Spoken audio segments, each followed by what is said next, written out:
Let me go ahead and take roll for the morning. Mr. Stilwell and Mr. Sharp, good morning. All right, Mr. Williams, Mr. Steele, Mr. Adams, Mr. Pines, good morning. Ms. Haltwinger, good morning. All right, Mr. Kendrick and Mr. Weinstein, good morning. Mr. Ewing, Mr. Matthews Sr., good morning.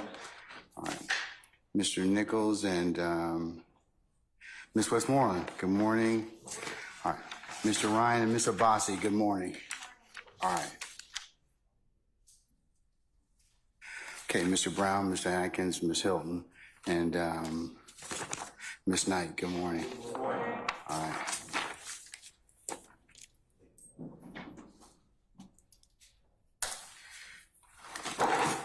Okay. Sergeant Brown, all our jurors here? Present. Okay, all right. Counsels, anything else we need to take up before we call our jurors? Yes, Your Honor. Oh, I'm sorry. Real quick, Your Honor. Ms. Singleton is coming down in about 2 hours. May I be excused when she arrives? Yes, Mr. Typhoid, you certainly may be. I hope you feel better, okay? All right, Mr. Weinstein, yes. Whenever she comes in, we will tag her in, okay? All right, thank you, sir. All right, okay, anything else? Yes, Your Honor. All right.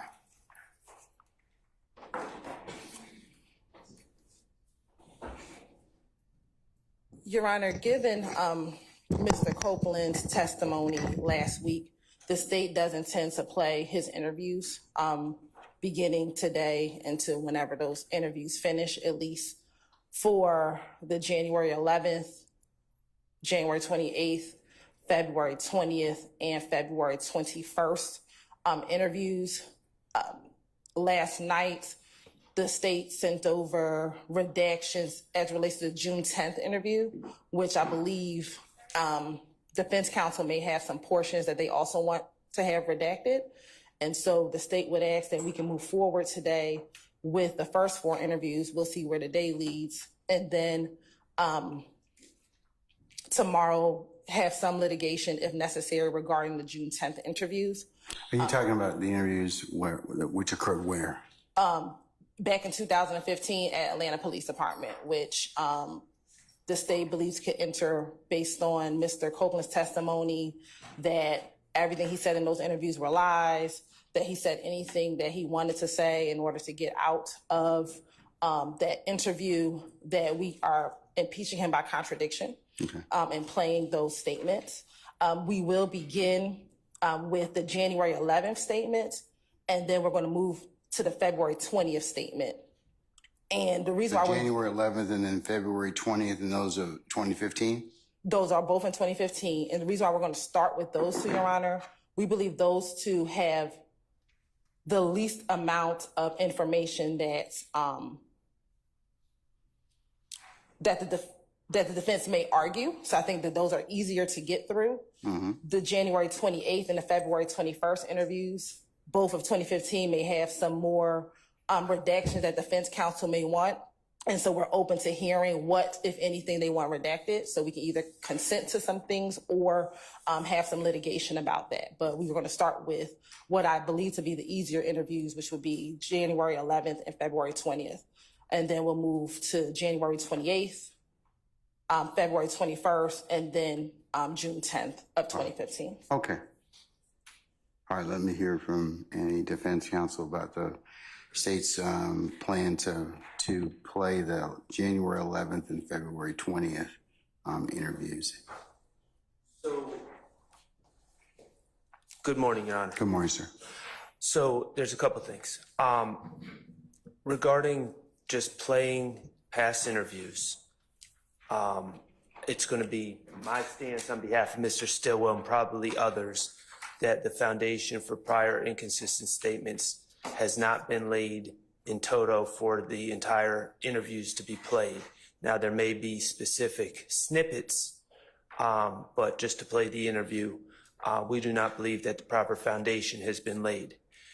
That being said, if the interviews are played, I understand what the state is saying, and Ms. Hilton communicated with me this morning, and I appreciate that. The first 2 interviews First two interviews, and tell me what date those are. January 11th. And February 20th? February 20th. Okay. All right. So those are interviews, and quite honestly, I've been focusing on the June 10th.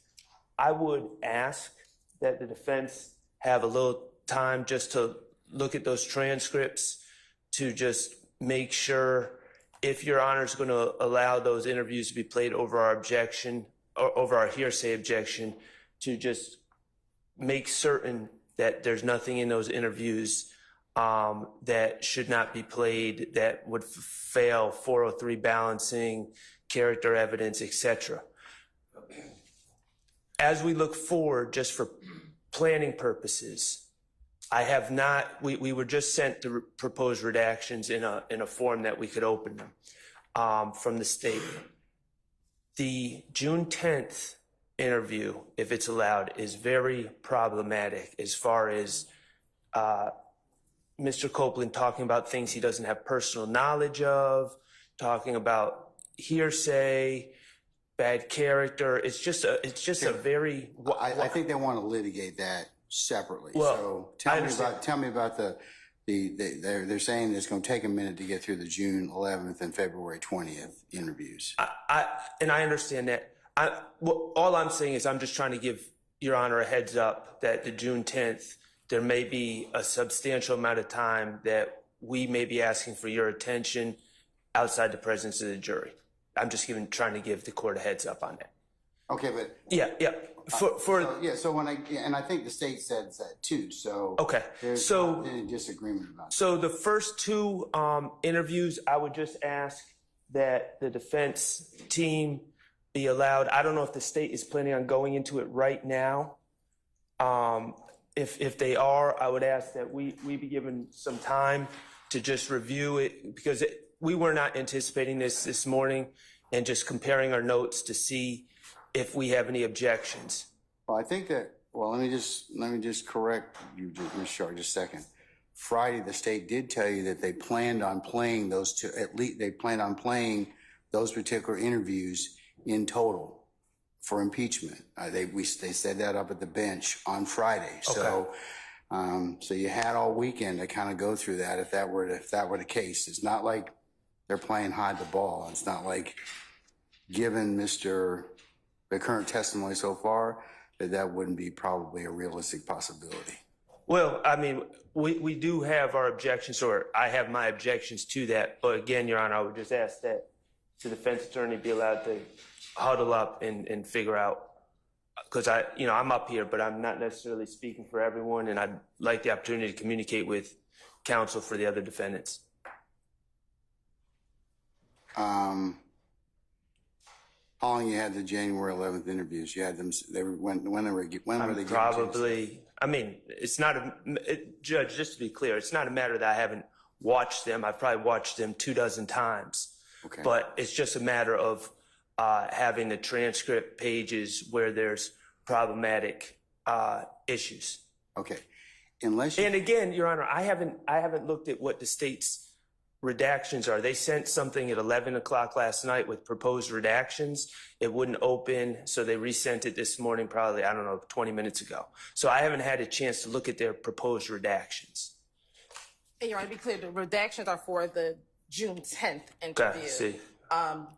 The state believes that, again, for the January 11th and February 20th, we don't have any redactions for those two. But again, we're open to hear whatever. Right, let me ask you another question. Mr. Sharp indicated that it doesn't believe that the foundation has been laid for prior inconsistent statements. You want to address that? Yes, Your Honor. We're not asking to bring this in for prior inconsistent statements. We're asking to bring it in under 24-6-607 and 24-6-621, which is impeachment by contradiction, in which a witness may be impeached by contradiction in several ways, either close questioning, and I'm reading, Your Honor, from Carlson's on Evidence, page 265, 8th edition, page 265. A witness may be impeached by contradiction in several ways, close questioning to elicit concessions of error, 2, questioning a witness about the substantive implication of evidence already produced during the case, confronting the witness with his or her own contradictory prior statements. And that's what I want to focus on, Your Honor. Mr. Copeland testified repeatedly during trial last week that everything he said in those interviews was a lie, that he was just saying whatever he wanted to say in order to get out of there, that the officers were pressuring him to speak about Thug, that in the first interview, he did not come down there on his own. He only came at the request of law enforcement. And we believe each of these interviews contradict everything that he testified to in before this jury, Your Honor. So we believe that at this point, it is right to show impeachment by contradiction.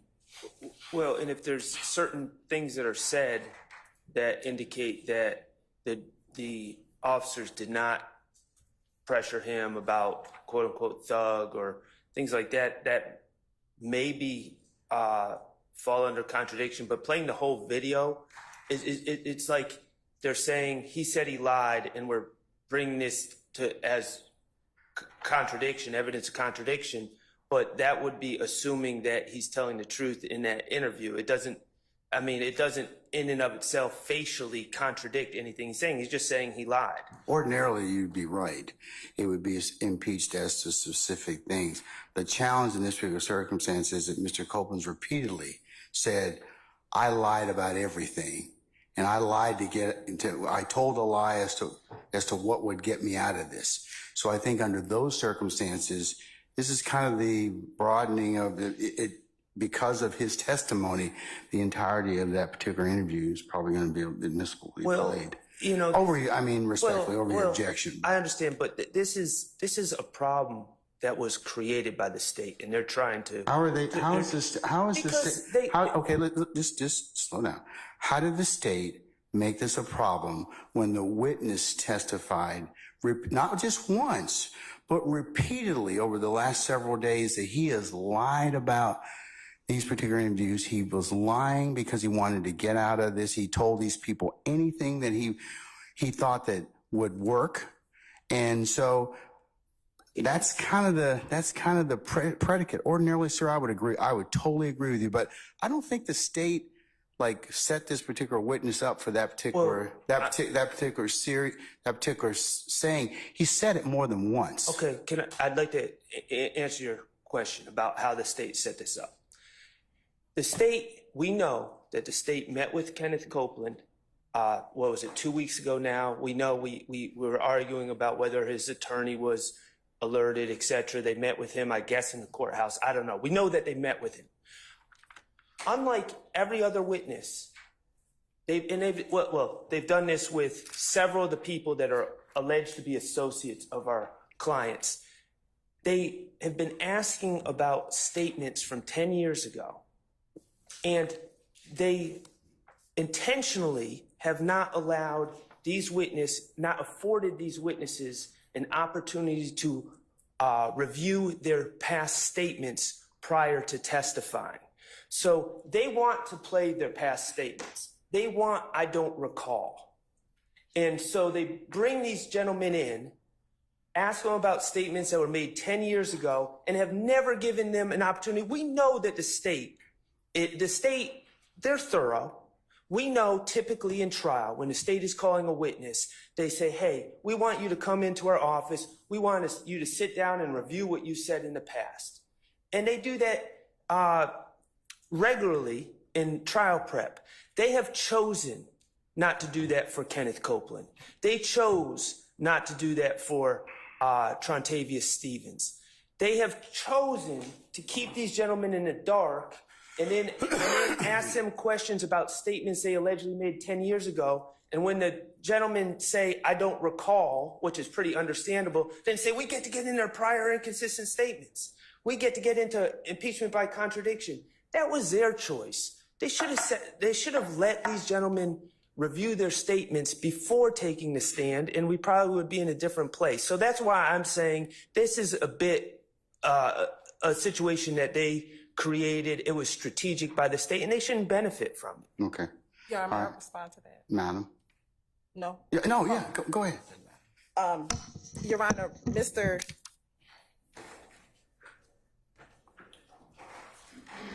Mr. Shard keeps addressing, again, prior inconsistent statements. What we expect for any of our witnesses to do is come in here and tell the truth about what they remember happening in 2015, given why they're here. What Mr. Copeland said is, everything I said was a lie. So at this point, Your Honor, it's not about, he's literally saying everything I've said is a lie. I told them lies back in 2015 just to get out of trouble. And what we are saying now is we don't believe that to be true. The jury can make an assessment based on his trial testimony and what he said previously and determine by his body language, by how he testified, by how he spoke to law enforcement, about what was asked of him, how he responded, whether or not they believe that everything he said previously is contradicted by how he acted in court. And so again, Your Honor, Mr.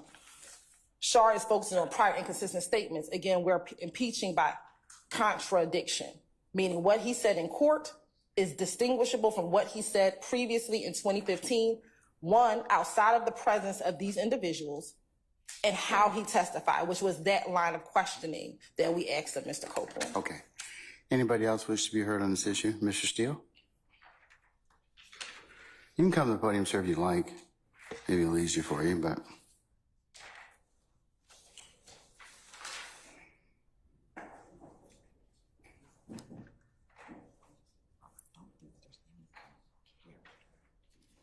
So my notes do not reflect that Mr. Copeland gave a blanket, everything I said previously is a lie. What I have is he would answer some questions, probably did. Other questions, yes, I remember that. And some questions, that was a lie. So we need to go, we have a duty not to just play prior statements that are not inconsistent and do not impeach current testimony. In addition, they're not saying it's impeachment. They're saying testimony by prior contradiction. it's an impeachment way to do it, but it's not impeachment for some things. Other things, sure. He said, I said anything to get out of trouble, to get the police to stop investigating me, or words to that effect, and put them on someone else. Also, there are detectives. There is Detective Thorpe in the January 11th, early morning hours, 2015, video, audio, recording, and there are other officers. Those officers give statements as well. Now, some of the statements have to put in context, so the rule of completeness. However, other statements, the detectives are giving information that do not put anything in context. It's their opinion. So I do believe, I agree with everything and endorse everything Mr. Shart said, but I do believe that the state needs to be more focused and not just say they're playing everything. And then, obviously, bring it to the court with any other issues that we have.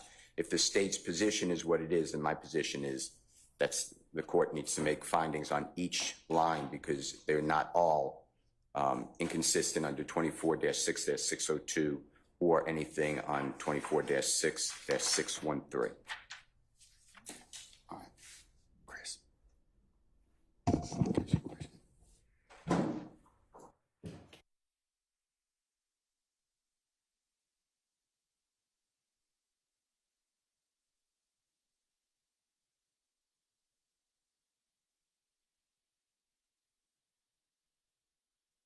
I was asking Ms. Weaver just to see if she could find that particular part of the record on Friday. So we're going to see if we can search for that. Anybody else wish to be heard on this issue? Okay. Chris, how long will it take you? 5 minutes? Okay. We're going to recess for 5 minutes, and I'll see if we can find that particular statement and see where we go from there, okay? All right. We're in recess, 5 minutes.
All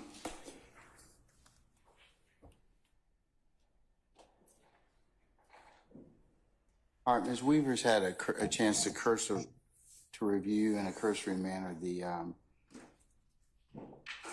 current transcript or testimony of Mr. Copeland. We're not finding anything that comports with what the state said in terms of everything I said was a lie. All right, the closest that I have, and I'll include this, is her email to me as the next court's exhibit. Question, do you recall telling Detective Dennis and Gaither that I wouldn't want anybody around me but Little D? Answer, I probably said that because I was trying to run a play on them, but I don't remember what was said. Question, back in. Anytime they question me, like I said, you keep asking me about what I supposed to have told them. Anytime they question me, I said whatever came to mind or whatever I thought of in that split second. So I don't know what I said to them. Question, do you recall telling Detective Gaither and Dennis, quotation mark, I really must have my trust in him, close quotation mark, speaking about Little D? Answer, you said I really had my trust in him? Question, yes, yeah. Answer, no man, go ahead. Question, and that Little D ain't never going to turn his back on me. Answer, I told you I was trying to tell them whatever they would have went for because yeah. Question, you recall telling detectives in those interviews that you were just trying to get out of jail, so I'm going to tell you all what happened so you can check it and I can get out of jail. Answer, yeah. I told the investigators what I remember. I think in one of the interviews, they was locking me up and my child's birthday was coming. And when they got me, I said, listen, man, whatever you all want me to say, I will tell you right now. Just tell me what to say and I'll say it. Tell me what you all want to know and I will tell you. So if they would have asked me about President Trump, I would have told a story about Trump. If they would have asked me about you, I would have had a story about you. Whatever to convince them that I ain't doing nothing, it wasn't me that's what my intention was. So when you're asking me about interviews, I keep telling you, you keep asking me step by step, by step, by step, by step, by step, by step, by step. This is what I did. When they got me on this day, I was going to jail. I tried to come up with something to tell them. That's why I can't tell you what I said. I was making it up.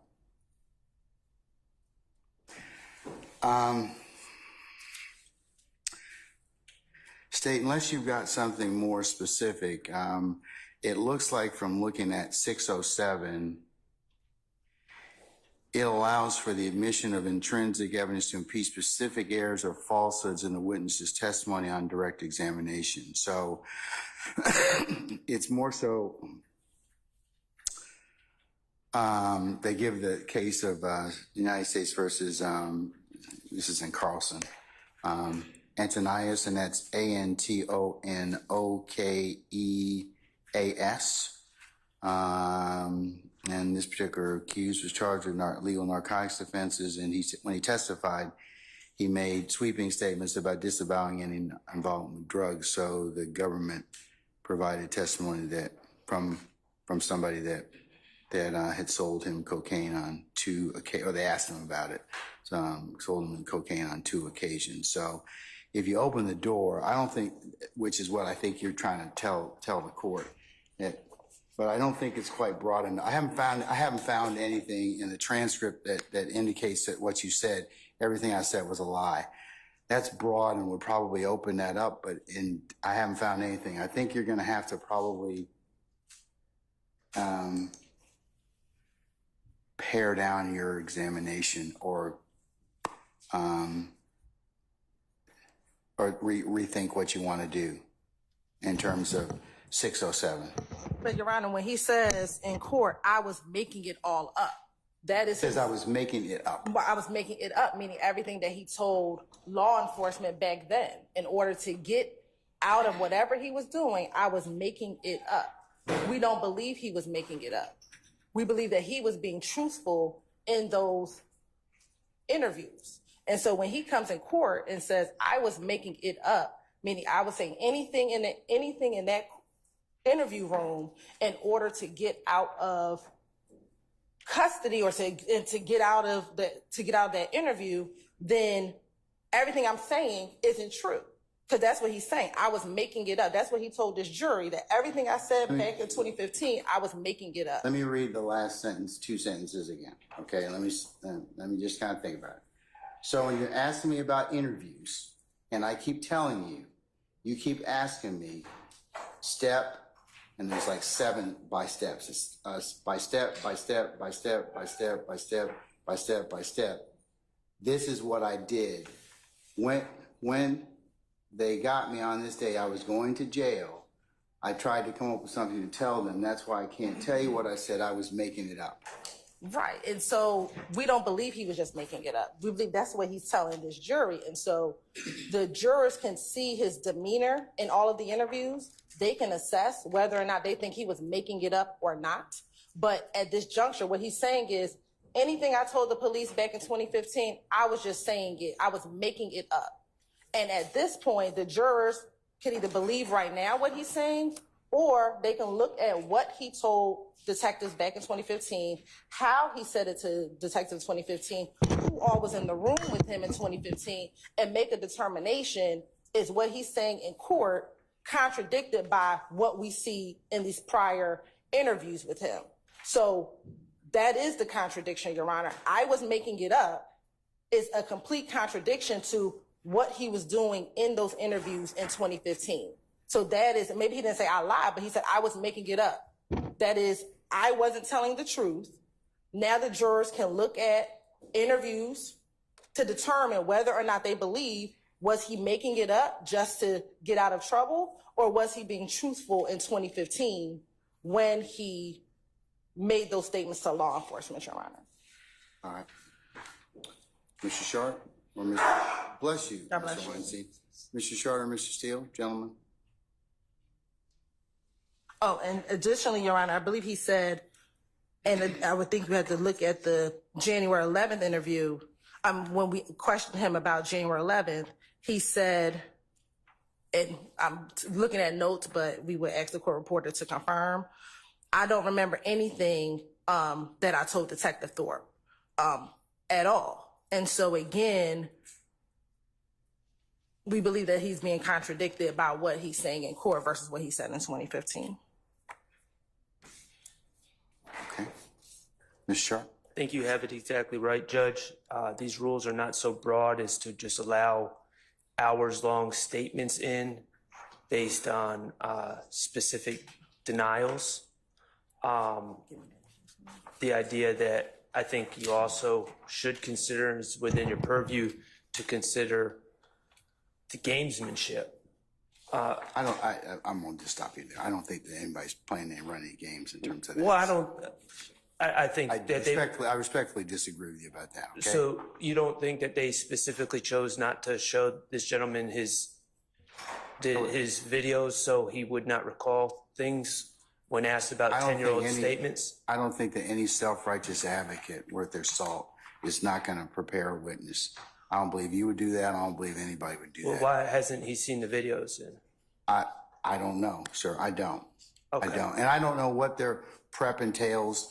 But again, we're not going into, ad hominem attacks against anybody, okay? It's not an attack. I just think it was strategy. And they shouldn't benefit from the strategy. I'm not making a personal attack. I mean, No, but there are pros and cons about how witnesses are prepped. So, I certainly, right.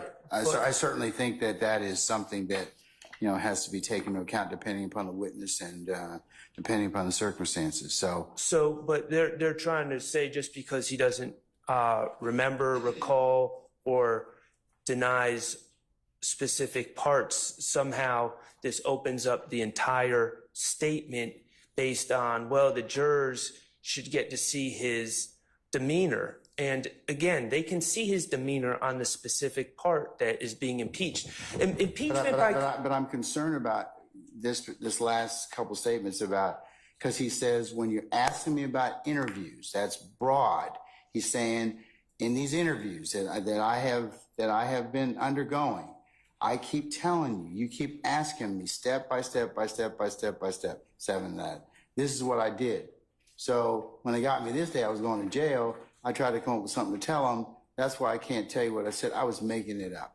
In my observations, he's frustrated because he doesn't understand the rules of evidence. He doesn't understand that the state was trying to lay a foundation for prior inconsistent statements. But just because he's frustrated and doesn't answer the question, and it, quite honestly, is non-responsive, that doesn't mean the foundation was laid. They still have to lay the foundation. The impeachment and or the prior inconsistent statement is a collateral consequence of what the witness testifies to.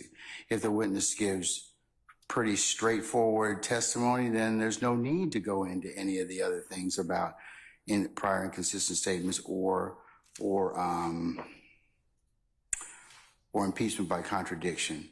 It doesn't come into play because there won't be anything for them to kind of, bring out. So it depends on the testimony of the witness as to whether or not we even broach the subjects of impeachment or by any means or method. And what I think maybe the advocates aren't doing the best job conveying to Your Honor. The first two statements are pretty straightforward, okay? But as we move on, these statements are very wide. Are you talking about the statements on January the 11th and February 20th? They're pretty straightforward and pretty compartmentalized, fairly compartmentalized about what they talk about. I'm going to use June 10th as an example because, this is going to come up again and again. Okay, but I don't want to talk about June 10th. Well, I don't want to set a precedent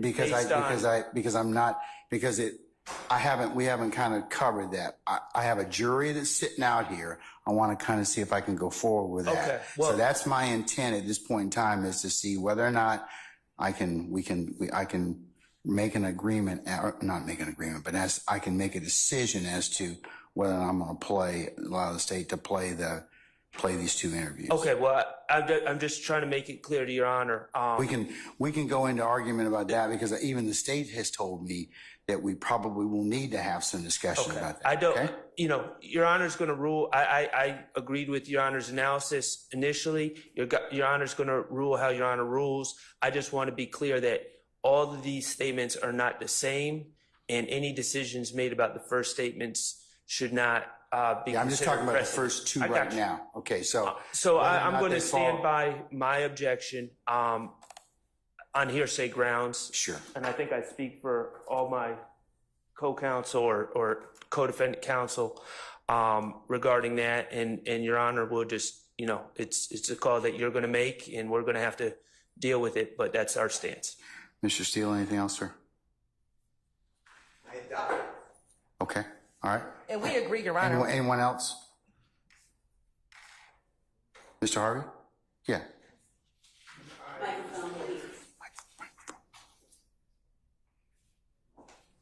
I, at this point, renew my motion for severance and for a 105 instruction. None of this relates to Mr. Nichols. Okay.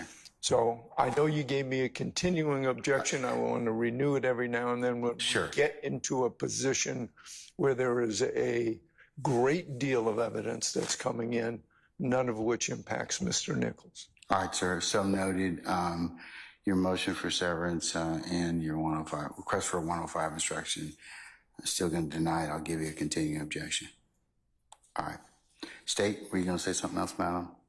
We agree as to the February 28th, January 28th, February 21st, and June 10th. We will probably need to have some litigation. That's why the state just solely wanted to focus on first, January 11th, and February 20th.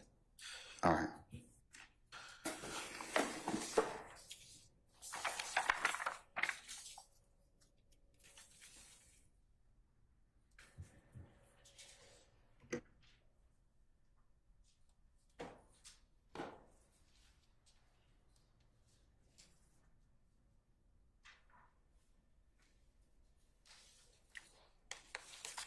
the state have any case law you'd like me to rely upon? Either the and defendants, defense counsel as well. Is there any case law you'd like me to look at?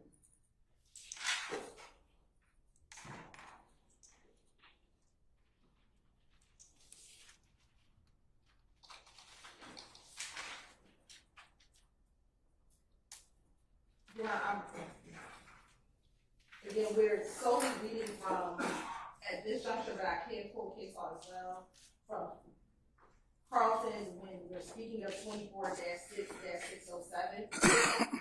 Again, referencing page 265 of the 8th edition. Oh, I'm sorry. However, the state will pull case law directly on point with this assertion, Your Honor. Here's the challenge that I'm kind of coming into. It's 607 allows for the admission of to impeach specific errors or falsehoods in a witness's testimony. So it's not really broad. It's kind of right. And so we're looking. It's focused. Okay, so. And we're looking at that in conjunction with 24-6-621, which is impeachment by contradiction, Your Honor. All right.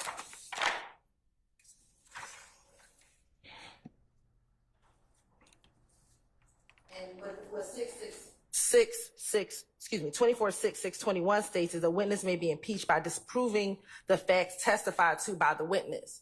So when he says in court, I was just making it up, we believe that we can now show this interview, these two interviews specifically, that he's not just making it up, anything that he says. We talked specifically in the February 20th interview about snitching. And he says, you know, Tay's not the one who shot me. Matter of fact, he emphatically says, I know right now, I think he may have sworn his daughter's life that Tay did not shoot him. However, in the February 20th interview, he tells his girlfriend in a private conversation, well, not private, but in a conversation between the two of them, I know who shot at me. It was Tay. And so we questioned him about that instance as well, in conjunction with what happened with him, his daughter, and his child's mother. So again, both the January 11th interview, as well as the February 20th interview, is a complete contradiction to what he has said on this stand last week, Your Honor.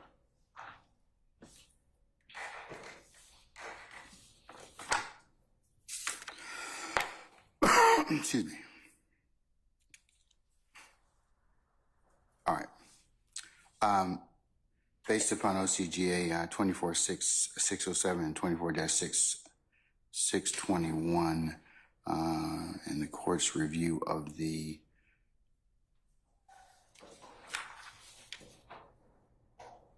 witnesses, Mr. Copeland's testimony thus far, I'm going to allow the state over objection to play the interviews on January the 11th of 2015 and February the 20th of 2015. I will give all defendants a continuing objection as relates to those two interviews. Those are the only two we'll take up at this point in time, and then, as we mentioned, we'll take up the other ones a little bit later. Okay? You're right. I do have a case for the record before they testify. All right. The case is going to be United States versus Courtroom, Carthen, 906. Is it an 11th Circuit case? Yes, Your Honor. Come on.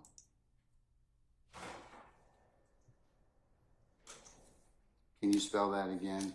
Yes, United States versus Carthen, Carthen. C-A-R-T-H? Carthen.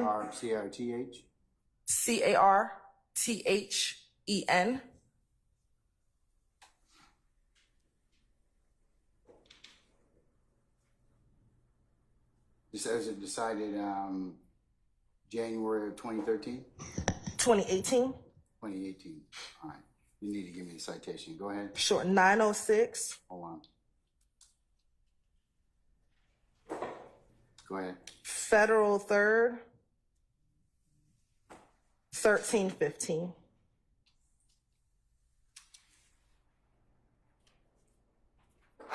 God bless you.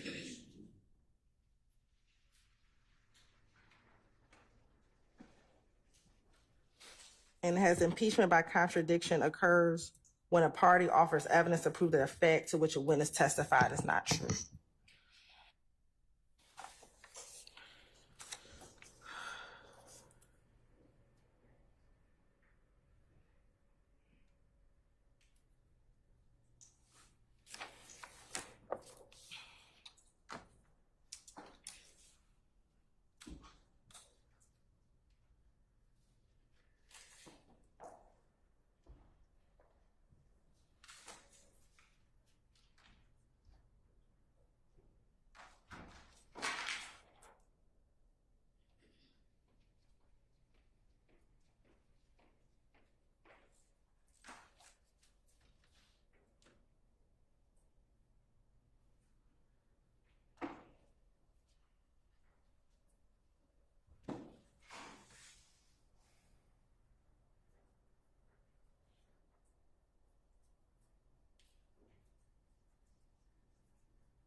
Where in Carthon are you directing me to?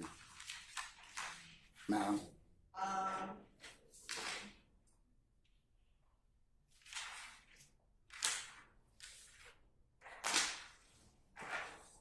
906 F 1315, is that what you're saying? Yes, and let me see that. Because I quoted that on Carson, but let me find the exact decision.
Oh, you're right. I think that's in the concurrence. By Judge Pryor.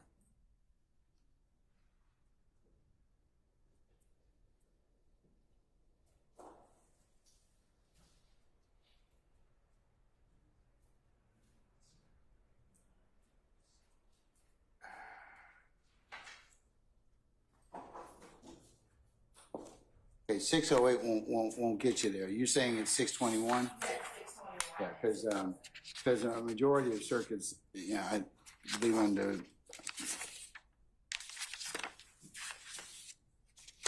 We're on rule lot 621. All right.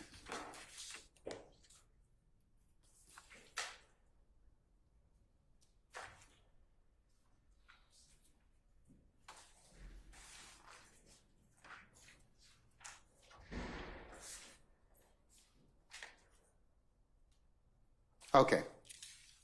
The court is still of the opinion that those two statements on January 11th and February 20th of 2015 can be played for impeachment by contradiction. All right. Bless you, Mr. Weinstein. When's your replacement coming? Not soon enough. Not soon enough? Okay, all right. Hang in there, all right? Okay, all right. Sergeant Brown, summon our jurors, please.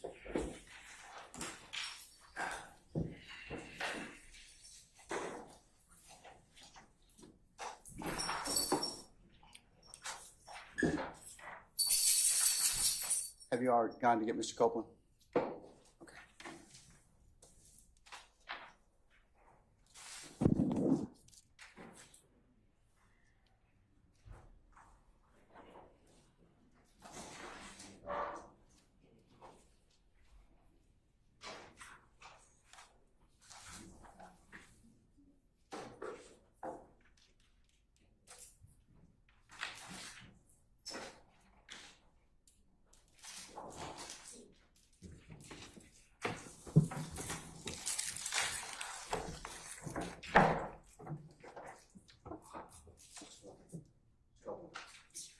I'm tired.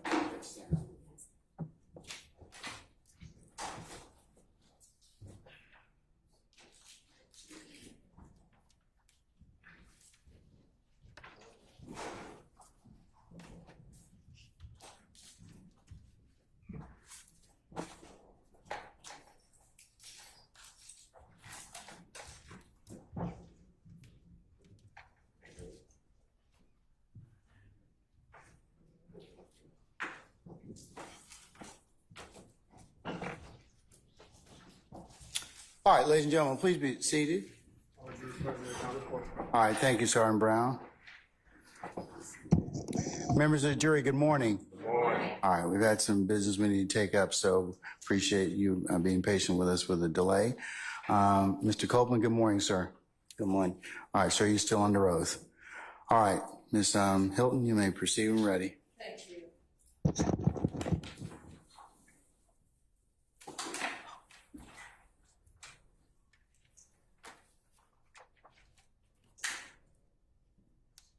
Good morning, Mr. Copeland. Good morning. You have permission to approach? No. She was asking me that, Mr. Copeland, okay? All right. Okay. Councilors, you want to take a look at what counsel for the stage is going to show you?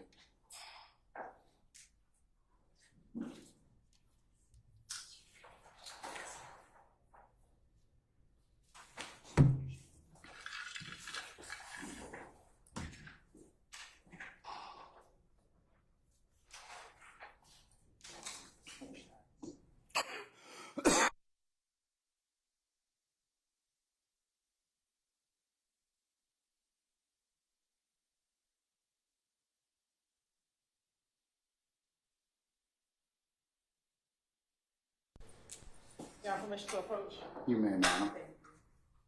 Mr. Copeland, I'm showing you what's been marked as 378 Yankee Alpha Uno and Yankee Alpha Uno. Can you please look at both of those? Looking at 378 Yankee Alpha 1, do you see yourself in this image? Yes. All right.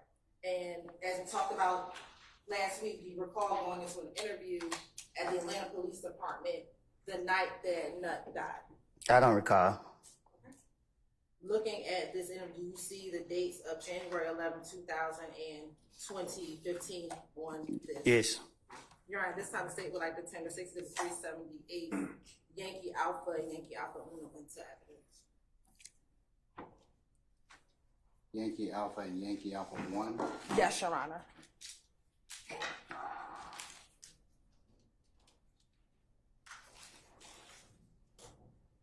Any further objection to states 378 Yankee Alpha or Yankee Alpha 1, other than hasn't been stated already?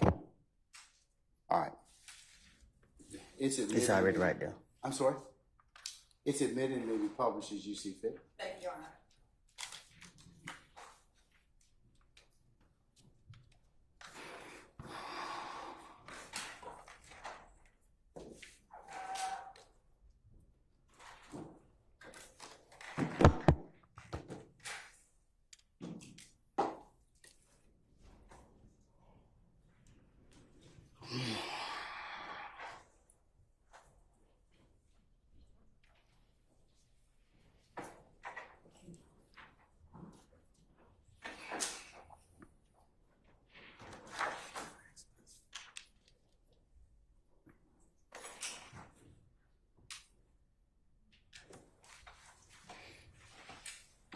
And Your Honor, we're going to fast forward to 2:59:18 when the interview begins. Okay.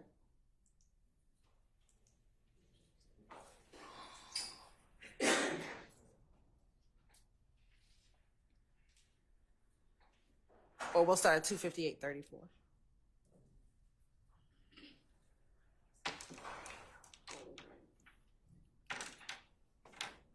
I got to put them on there. Sure.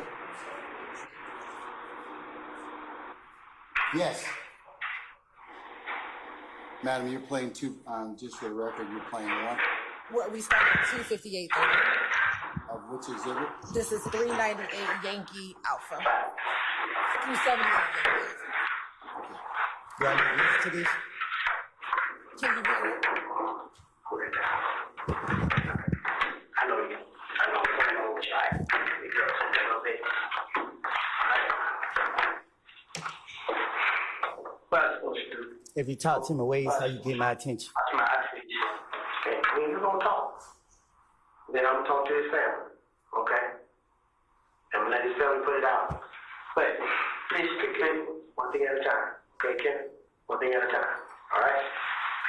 I know, man. It's frustrating. He's not gonna stop. Okay? The brother don't, cause I don't know what I did to this man, bro. He won't. I've been face to face with him, bro. I shook his hand like he's over it, bro. He's not beast no more, bro. You feel what I'm saying? Yes, because that's why we gonna sit down and you gonna tell me what's going on between you and him, and then we'll go from there. Okay? What's gonna happen after the date? What you mean? When I talk to him, okay? So, I'm gonna take care of that for you. Like you said, get the family, his family, to tell them to leave you alone. If they ain't got no proof showing that you did anything, they need to leave you the fuck alone. Yes or no? Yes. Okay. All right.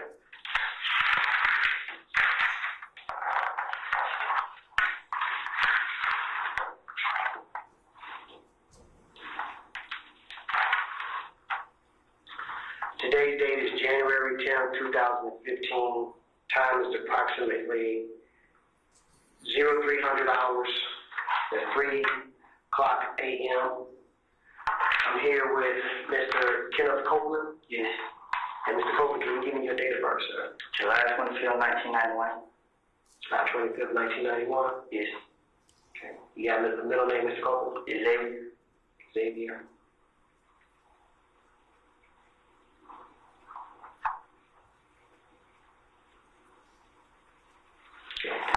This is a reference to the homicide investigation of victim name of Donovan Thomas. It happened at 330 McDaniel Street, Southwest, City of Atlanta, Fulton County, State of Georgia, on January 9th, 2015, with another police case number 15010 22106. When you're ready, Mr. Copeland, tell me exactly what you know dealing with this situation.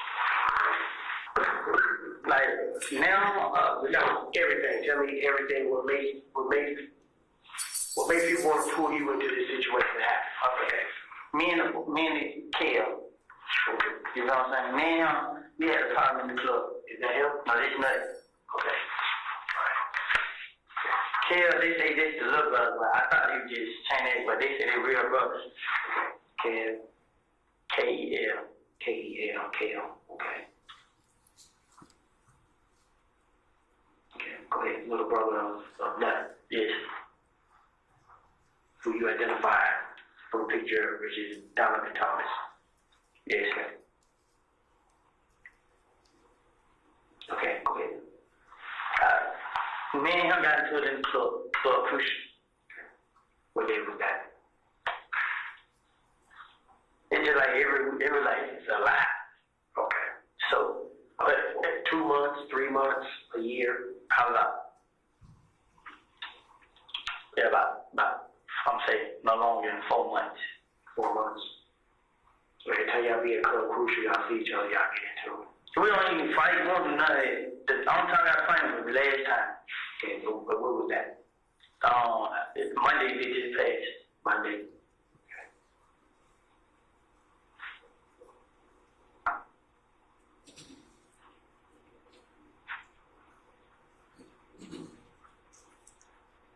Okay, go ahead. So all the time we get into that club, it don't mean that. They shoot birds at us, we shoot them back at them. You know what I'm saying? All of a sudden, we go outside. Don't go on no neck, don't nobody fight, don't nobody do that. You know what I'm saying? Everybody just go outside. We leave. Every time we got to the club. But last Monday, we in the club. But this case came in, it was Monday. I think it was Sunday before the Monday. But if it wasn't that Sunday, it was the Sunday before that week. Me and Kel, I seen Kel outside. So I'm like, hey Kel, let me holler at you. So as me and Kel standing right there, we talking. We talking about everything we got against each other. So as we talk, we like, it's over with. They challenging cover me. So we like, it's over with, we ain't beefing no more. So Kel, all right, but he want to talk to Thug and see what Thug has to do with it.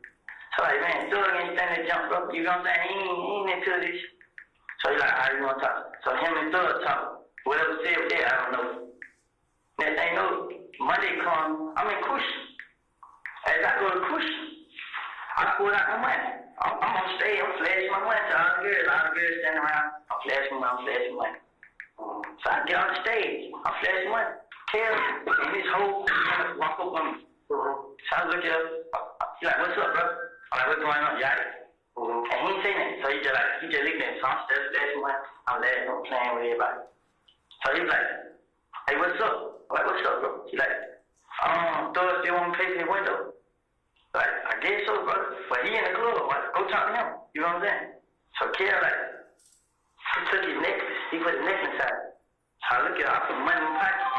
So when I put money in my pocket, I walk out. You know what I mean? I walk over here. I look at him. So he turned around, he tells somebody something in the ear. So I walk towards the kitchen.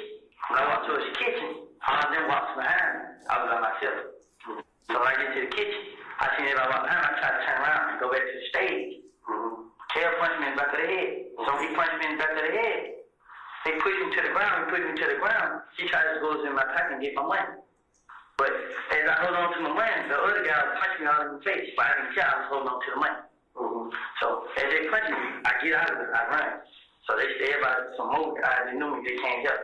So they fight. He goes out the club. We outside the club. Blood J's like, I'm like, Blood J like, what's up? I'm like, but how do you get jump on me like that, bro? I try to take money.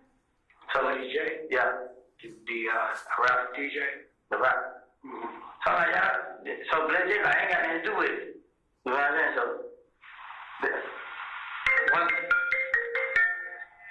one of my buddies had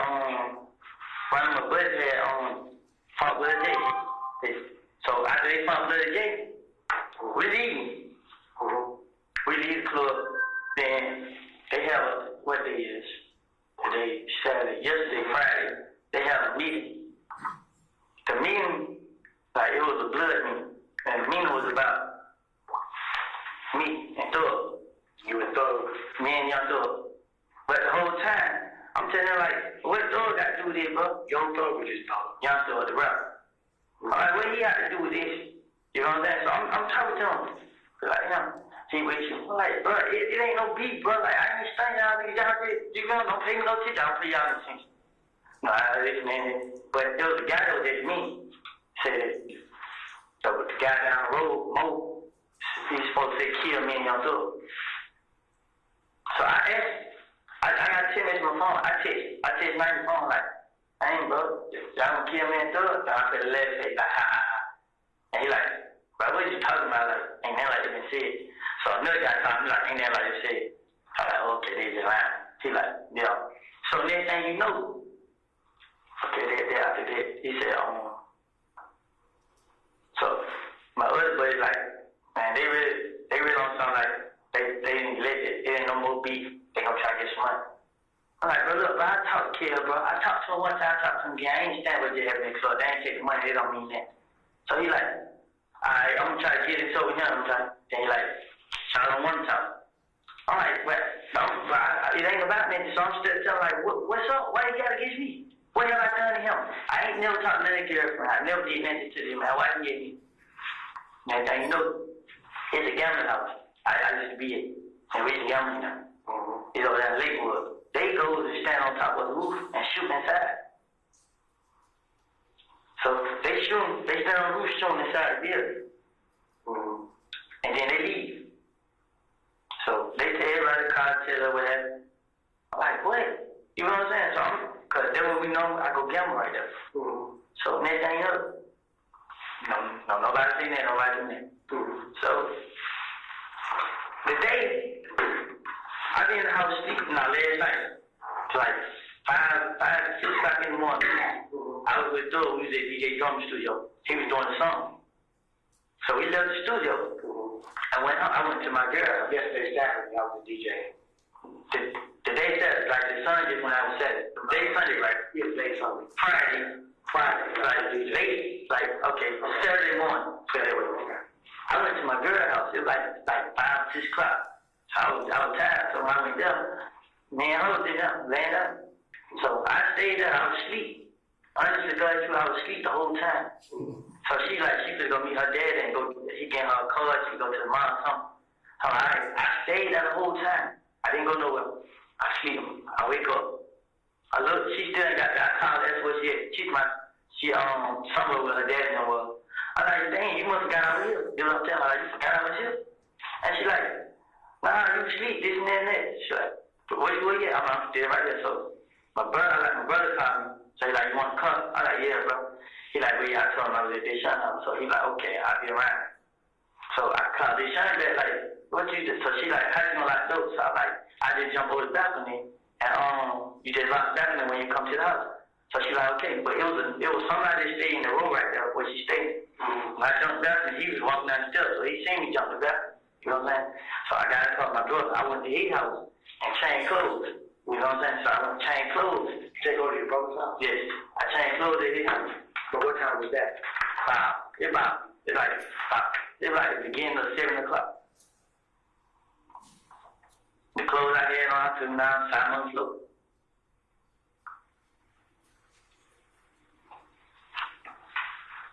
I got the car. I had rolled to Canterville. The girl said, gave me this. The girl Moochie. She gave me this and some peroxide. I put it on my mouth, and I went to the green store. I stopped outside like 5 to 10 minutes. I was talking to Rick.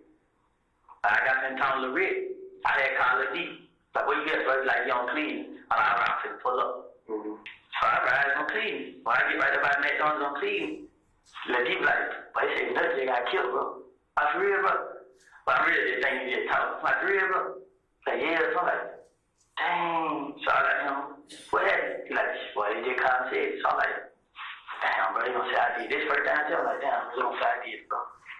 He like, shit. Before no, you ain't do it. So I'm like, shit, who is he? He like, he don't know. You know what I'm saying? So I'm like, all right. So as I leave there, Motu come like, well, you know, they talked to my me and him, shot Motu. They like, they said me and him did. You got known for Moto? Yeah, MOONK. TNOOK, I think.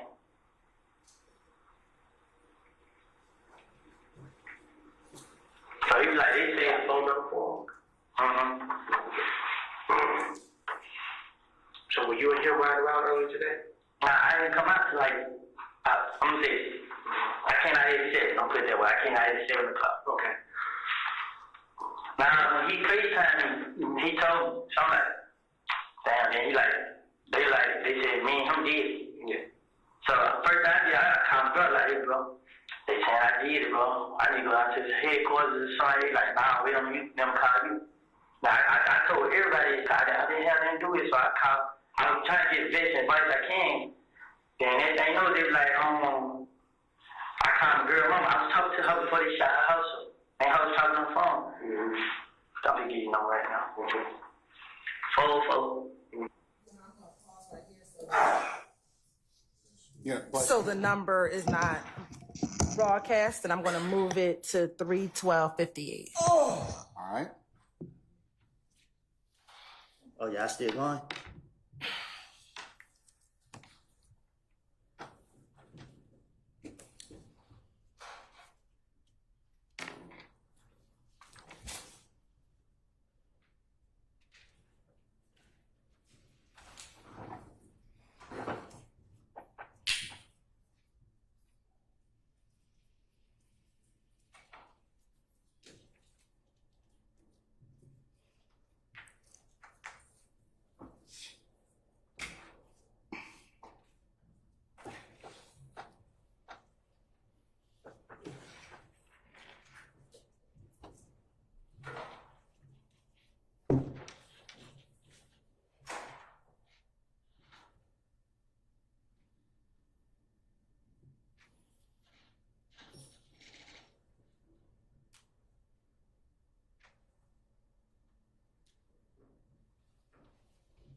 And we're going to start at 3:12:59, Your Honor.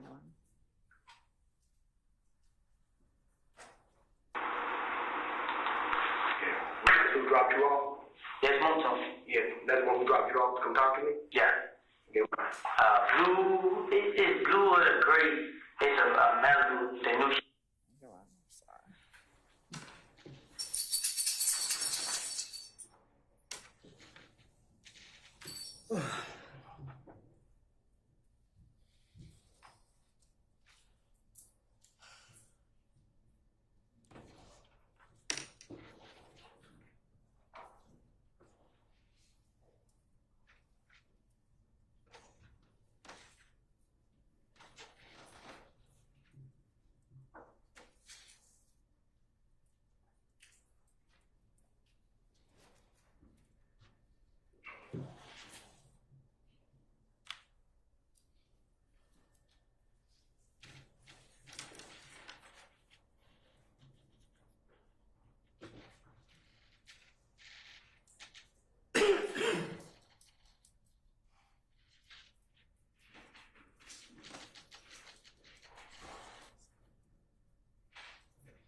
Court's indulgent, waiting for it to feed through Zoom, Your Honor.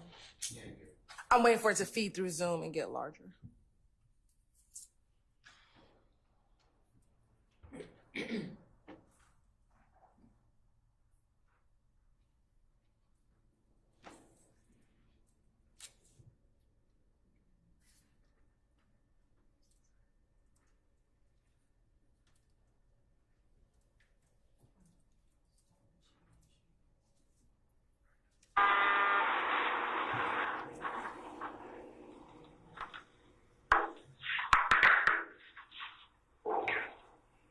Blue or gray? Which color is it? It look like it's like a light gray. I mean, like a light.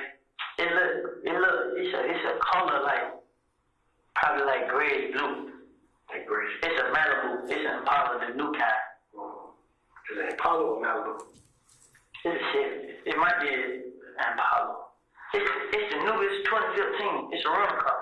Okay. Okay. So he they contact me, I'm dead. So I'm telling him like, 5 star, I'm gonna go down here. You know what I'm saying? I'm telling him like, he gonna wait on y'all to call him. I'm like, man, you tripping, bro, you can call now. You know what I'm saying? He's like, man.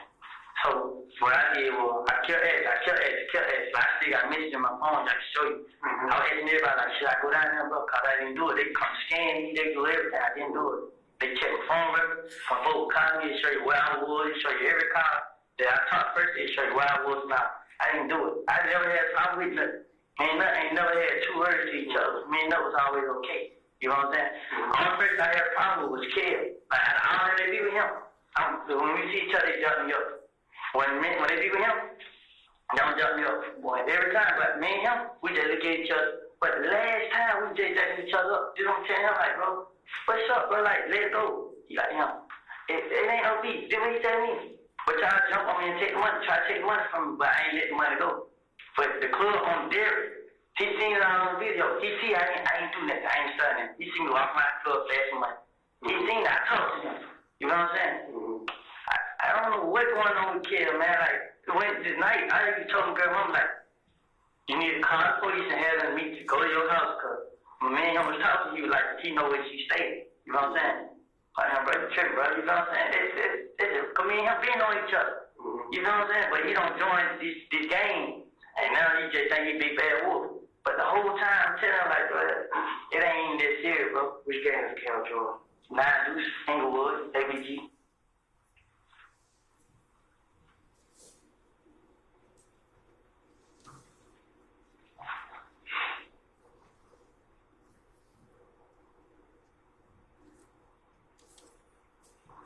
That's Bloody J's group, ain't it?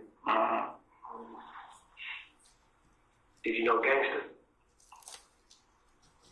You know Gangster? You know. Oh, you said, is he a gangster? No, I said, do you know his partner, Gangster? Oh, no. Bloody J Gangster. I think they said Bloody J Clay County. Short, stocky, mustache, beard. Yeah.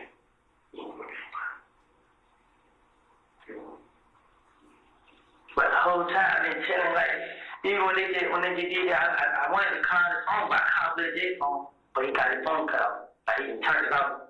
Hey, I was kind of telling him, but I didn't do it, bro. Yeah, but he got it up. That's okay. Well, I know, bro. But he ain't answer. I think kind of the other person I know, but I was like, man, ain't no use, but they haven't shot my house, bro. They know where they know my sister's house. She ain't answer the phone now, trying to tell her to get out. She ain't answer. They know my sister stay like, I was cool with them at first. When Thor blowed up, Thor started letting me hang and put me all in his songs and videos. It just seemed like they got jealous, man. Honestly, bro, I never did nothing to kill, bro. I never, bro. I ain't lying, none of that.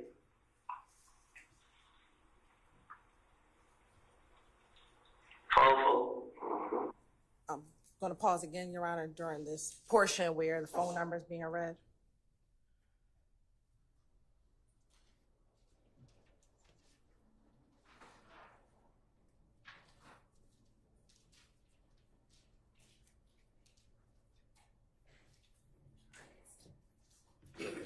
And for the record, we stopped at 3:17:11, and we're going to fast forward to 3:17:20.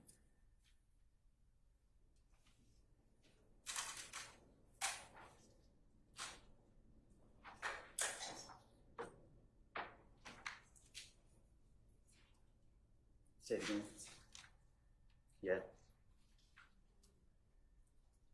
Oh.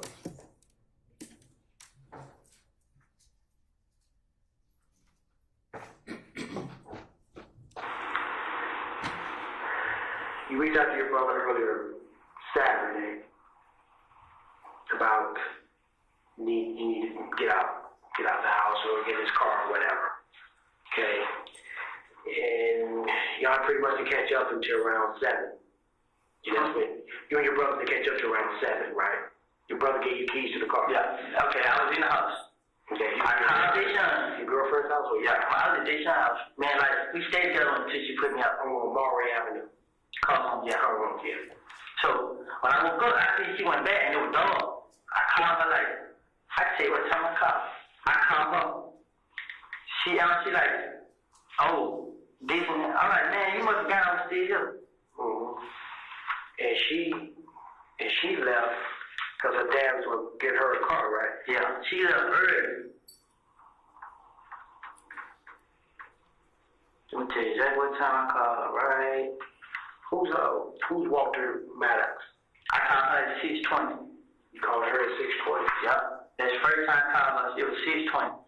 And then after I called her, I called my brother, and it was at 6:28. No, my brother called me at 6:28. Ain't come and call.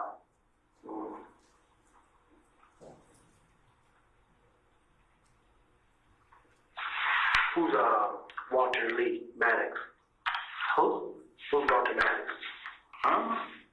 No, y'all name? Did y'all ever rent or own an Infinity? Infinity. Y'all ever rent one of those cars before? Have you ever been stopped in an Infinity before? Have I? Yeah. No accident in an Infinity? No. The maximum? Have I ever had a cover again? No. Let me think. Did you? Anytime. I had a coverage in the Pontiac. That was a couple years ago. I ain't had no coverage. I ain't had no red sleep. I ain't have none of it. What kind of car your brother drives? Who was that in there? A white Dodge Charger. That's the car he gave me. Your brother got 2 cars? Nah, he Jerry got a car in the car. He got the Dodge Charger. Okay.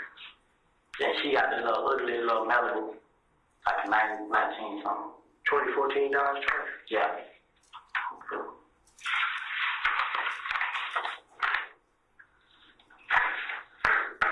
White? Yeah.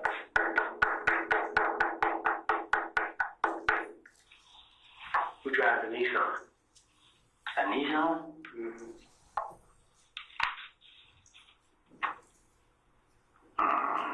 What color? What color is it? Gray. I like that one. Yeah. Okay. Y'all ever had a Infinity Gray? A gray Infinity? Q45 before? A truck? No. A car? Yeah. Like I know of. I asked your brother, it may be his car. Or it would be a car he had rented or something like that. That's cool. That's cool. I say I ain't no really in my own. So, you never had a problem with that? Never in life. Okay. Never cool. Okay. But you just had a problem with your brother Kale? Yes. Describe Kale to me. Show you a picture. Is he tall? Nope, he about this like kind of stark. Okay. Let me see a picture. You got one.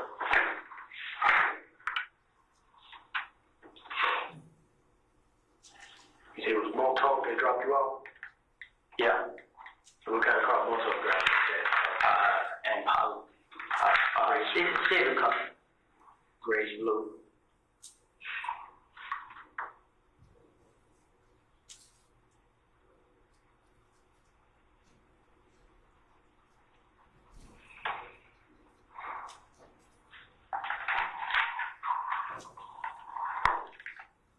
This the Camaro right there. This the way it was out at night. Yeah. Who car is that? I think this might be his car. Yeah, who's that? And who's that? Who's that? His name is Dave. He be with nothing yet. Okay.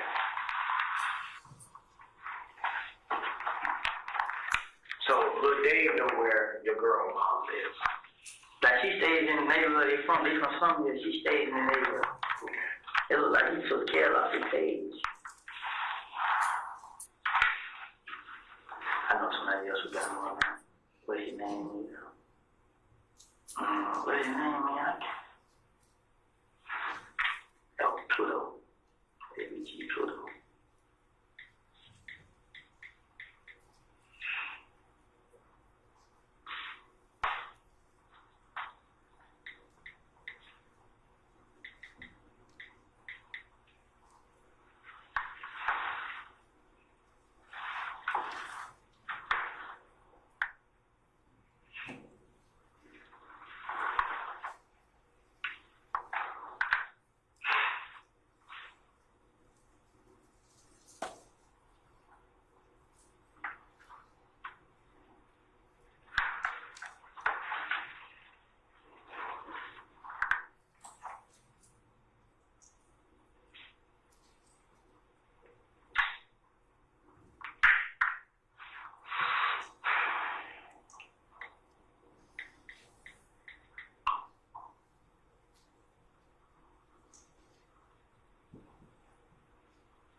Can't video right here, but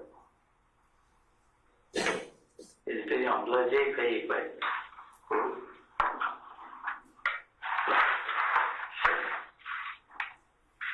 it keeps stopping. I'm gonna take a picture.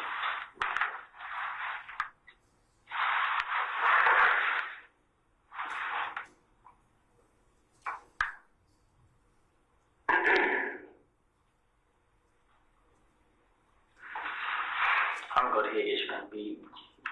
See. They had paid right here. Hit prior. Okay.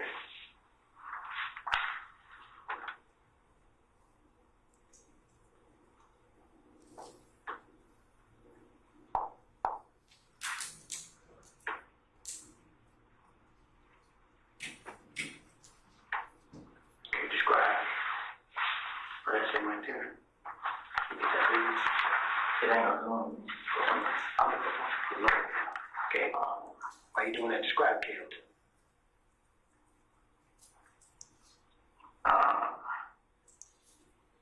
If we're going to that page.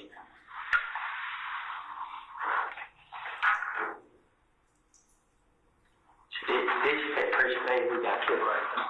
I'm going to his page and cause you all follow my issue, right?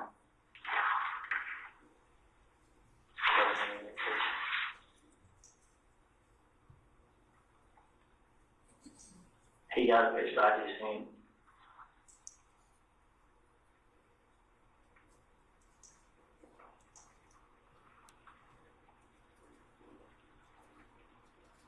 Come back.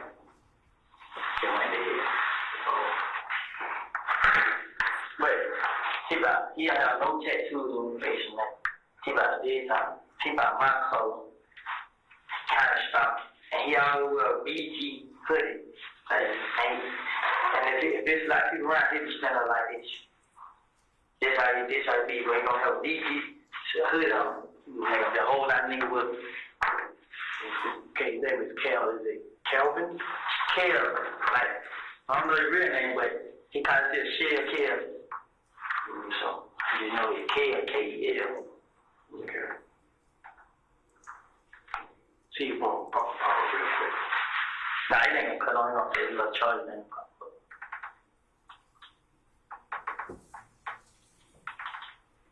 Yeah, just put on charge till about 5 minutes, come back on.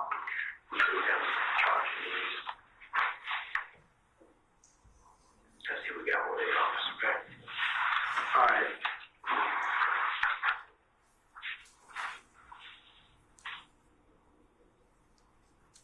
So this all stems from you thinking they think you did it because you got to fight with Cal Monday. Honestly, I get blamed for everything that happened. Like, my name comes up in everything. Everything, like, even from that first time, they ain't ever come up in murder, so I didn't know what to do.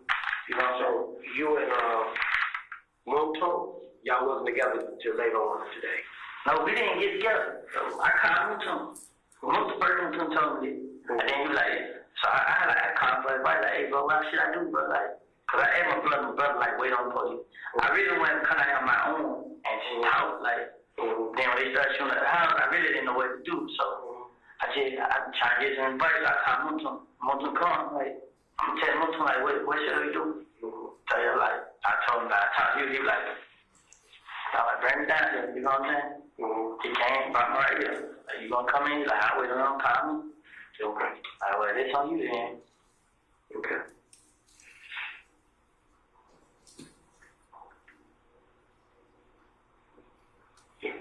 Give me a minute, right back. But okay, I feel you on this part, but I can do this. What like? What I'm gonna do, bro? I mean, Because I know they, I'm gonna talk to Nut's mother, and Cal is Peanut's brother, right? Yes. I'm gonna let her know what the deal is. Okay. All right. So we'll take it from there. Okay. They continue to do, and you see who it is. Okay. Call. If you see them run around the neighborhood and you know what they're about to do, call, because there's gonna be an alert out for this. Okay. I'm telling you, like right now, the only reason I'm scared because I didn't do it, and I don't want, I feel, you know what I'm saying, that has to be on my family. All you do is extend to his mother to extend to them. And if I'm able to talk to Cal, I'll let him know the same thing. If his mother go ahead, maybe get me in contact with Cal, I'll talk to him and see if that is him and his crew doing that. It is. I'm not gonna sit here and lie about this. It's him. Let me ask you this, to be honest. Do you belong in the game? I was. They really was.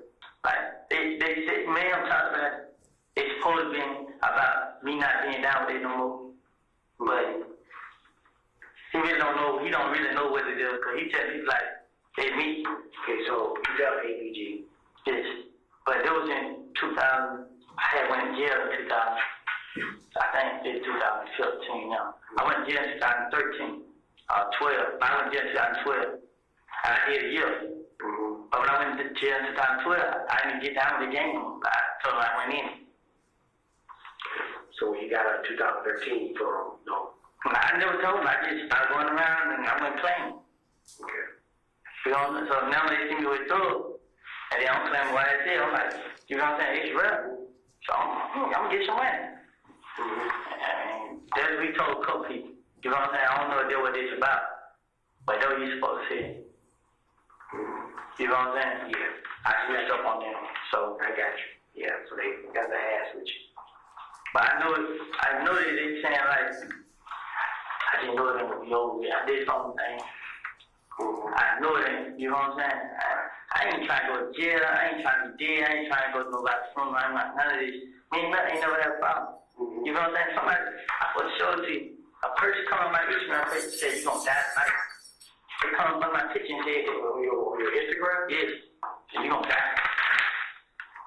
What's your Instagram page? WOODY372. WOODY372.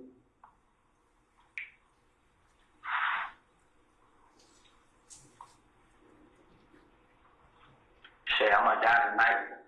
But then she deleted the country by a screenshot. So when she deleted, I still took pictures. She? Yeah, it was a girl. Her name was Maya. Pretty.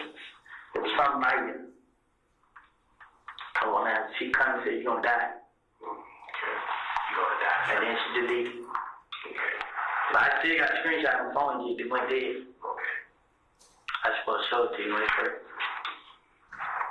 Give me 1 second, right back, okay?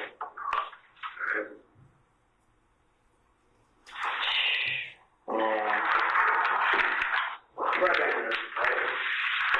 Figure out who the candle is, okay?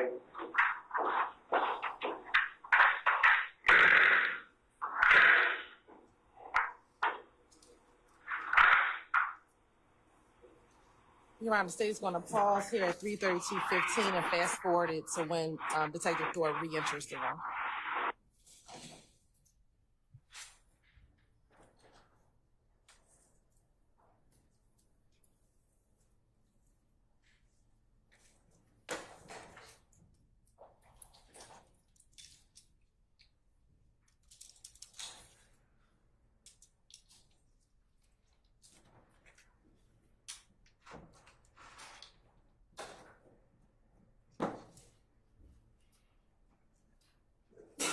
God bless you. Bless you.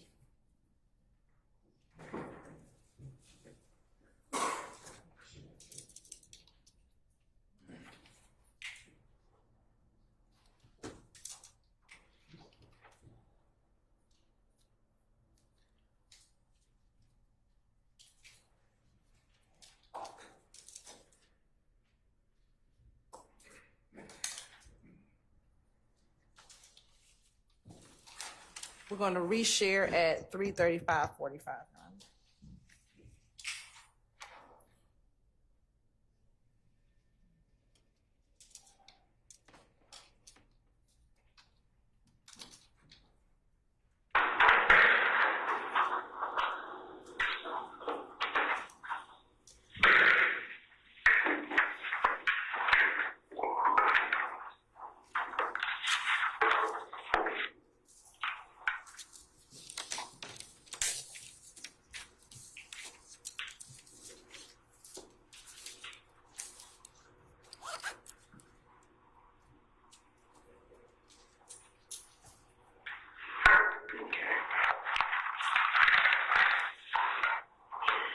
You got no for Cal, do you? You got no for Cal? No. I had it. Yeah. Who's that? No.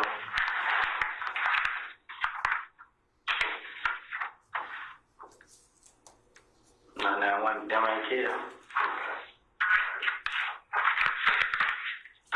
Do you know these guys? Look like I seen before. Which one?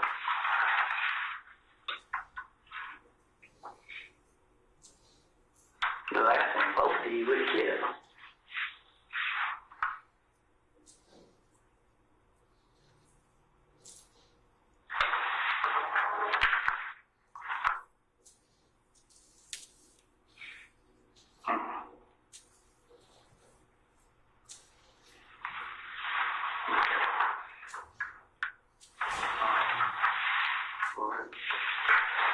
The other guy looked at me though. I just ain't for sure. It's him.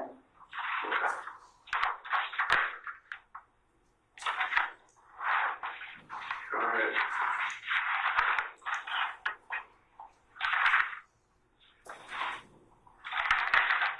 So Moto dropped you off.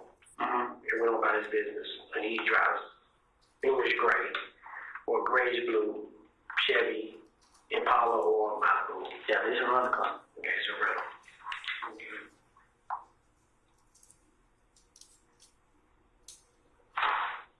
You don't know Montauk's real name. I had made a move to him like around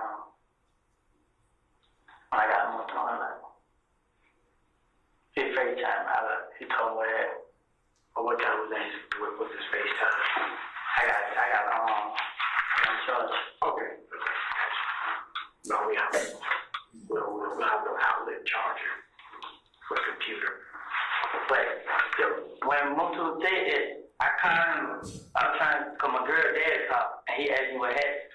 He was like, people calling your phone saying I did. And I explained to him like, yeah, I can't do it and then like that. And he was like, please don't like let me talk to somebody. I get it, somebody over them, somebody's brother or something, you got something to do with them. And he could tell me right there, let me talk to them, let them know that I ain't have nothing to do with them and like that. And then them and her dad was talking about. I'm like, okay, I'm ready to go down. But I told him too, I'm like, you think I should go down and talk? And he's like, nah, because they might find out we're hacked. You know what I'm saying? And then you ain't got nothing to do with it. They just, I'm like, okay, just like when they come talk, you just go down there and talk to them, and y'all go do that there. But I was nervous. Like, I was scared. Like, just know, I didn't know what to do. I didn't want to go in the house because I didn't know that.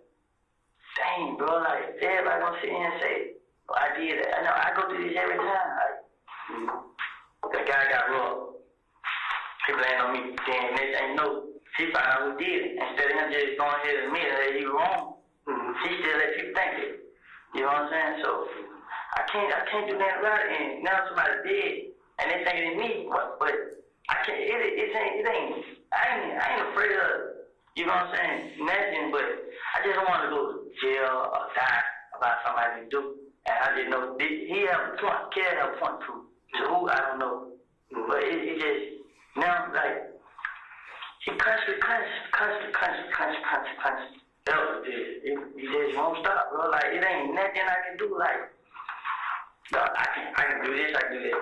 Like, they know I stayed because we were cool. You know what I'm saying? I took my sister's house, my brother's house. We gonna spend night together and everything. Not care, but the ones that be around me.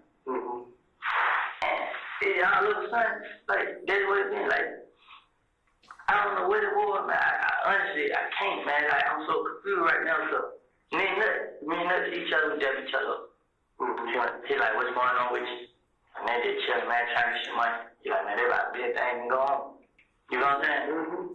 But it's just, man, I didn't know right now. You know what I'm saying? Like, you can talk to them, but somebody still gonna think I did it. Like, don't matter what I do, where I go, you know what I'm saying? I got sisters and brothers out there too. You know what I'm saying?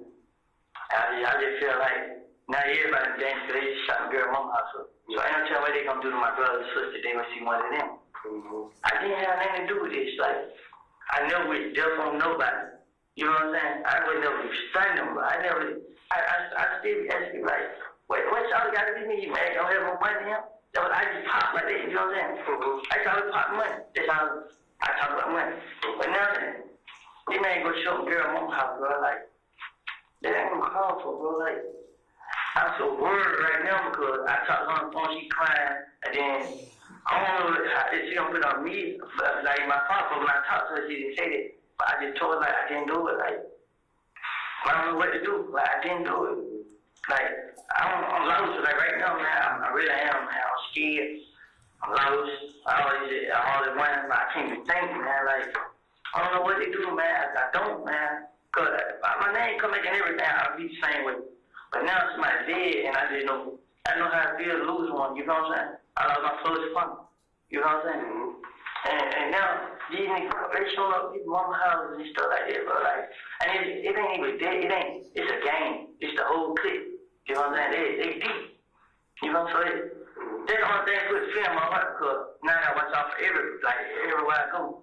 I have to watch out, and it ain't nothing I can do about it, you know? I didn't have nothing to do with this.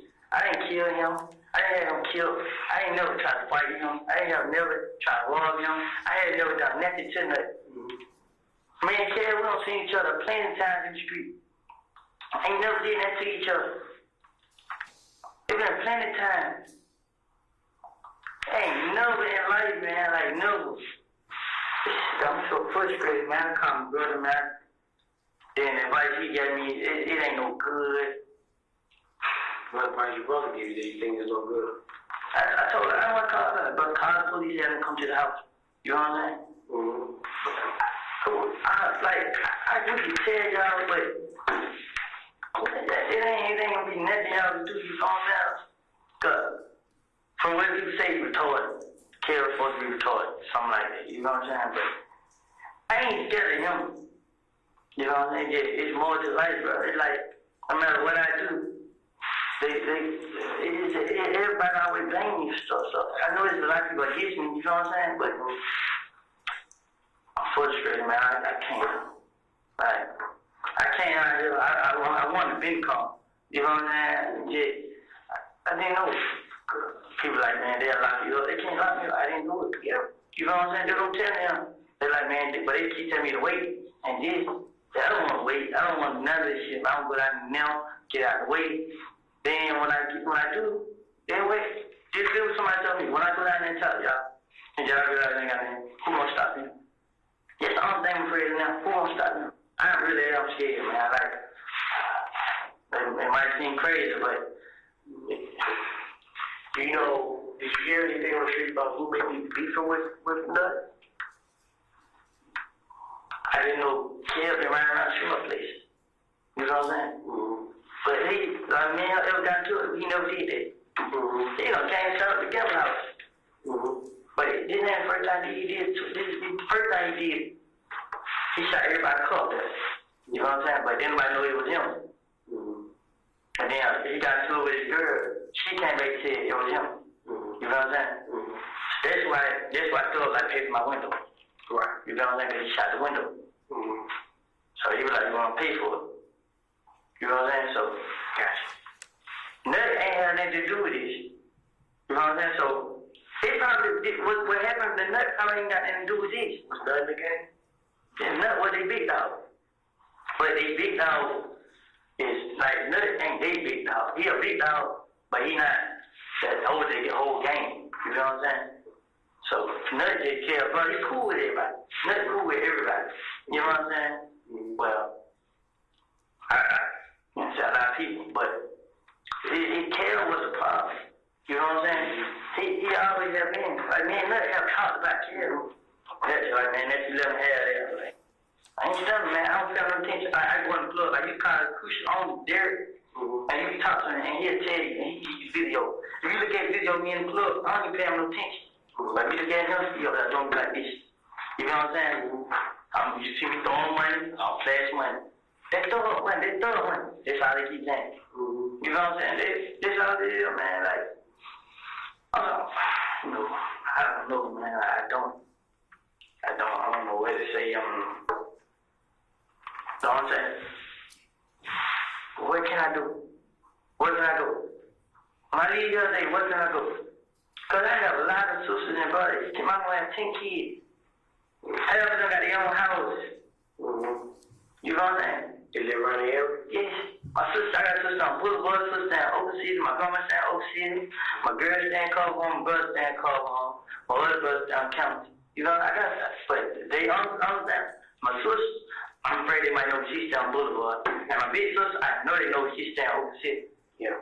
Because Big smart like that with who? Big. He killed right hand man.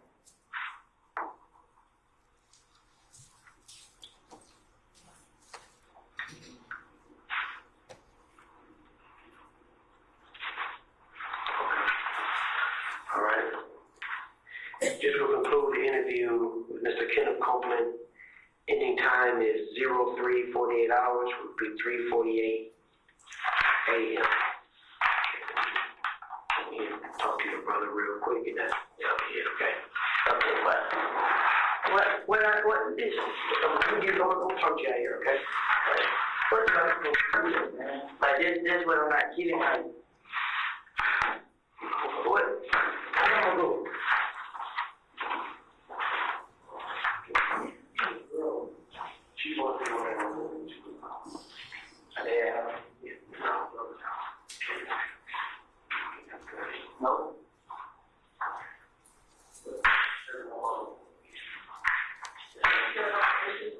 about her brother. Yeah, come on. She said, y'all need to tell her about her brother. Yeah, sure.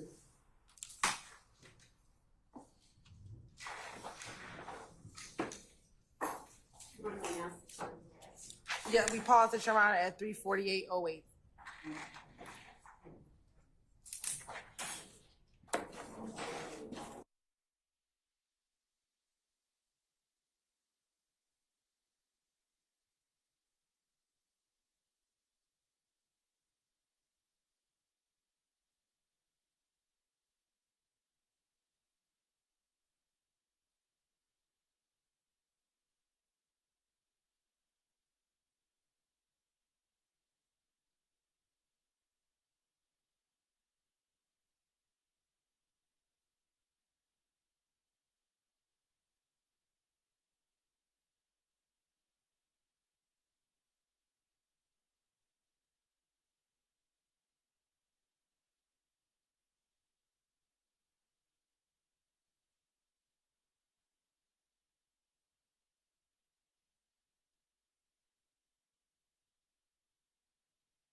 Across the building here. So chiller or something like that is malfunctioning again. So bear with us, okay?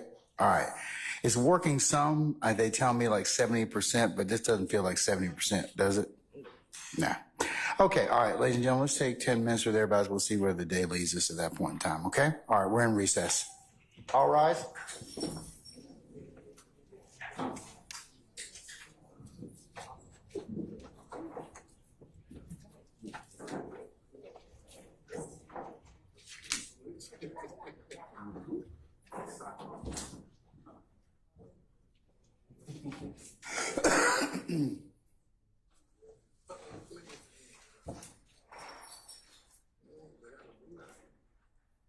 All right, our jury has left us, ladies and gentlemen, we'll be in recess.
Seems to be having some hiccups this morning.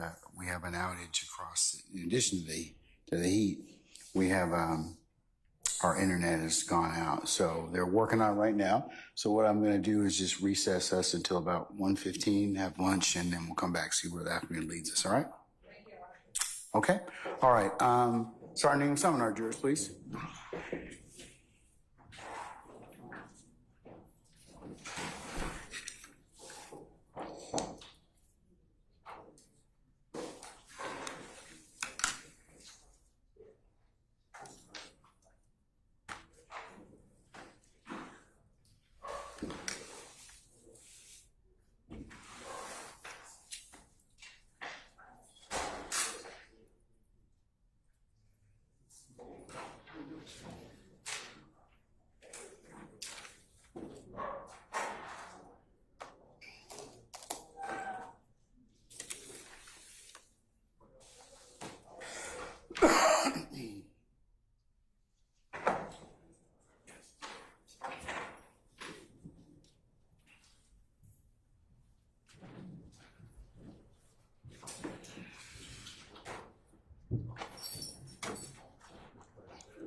All right, ladies and gentlemen, please be seated. Oh.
Are all jurors present, sir? All right, thank you, Sergeant Ingram. All right, ladies and gentlemen, a couple things going on. I'm still trying to work out this thing with the AC system, and as well as now that our internet has decided to not work for some reason. So the plan is now I'm just going to recess you for lunch and have you come back for 1:15, and we'll see where the afternoon leads us at that point, okay? All right, so Mr. Copeland, we'll see you back at 1:15. Ladies and gentlemen, the jury will see you back accordingly. All right, all rise.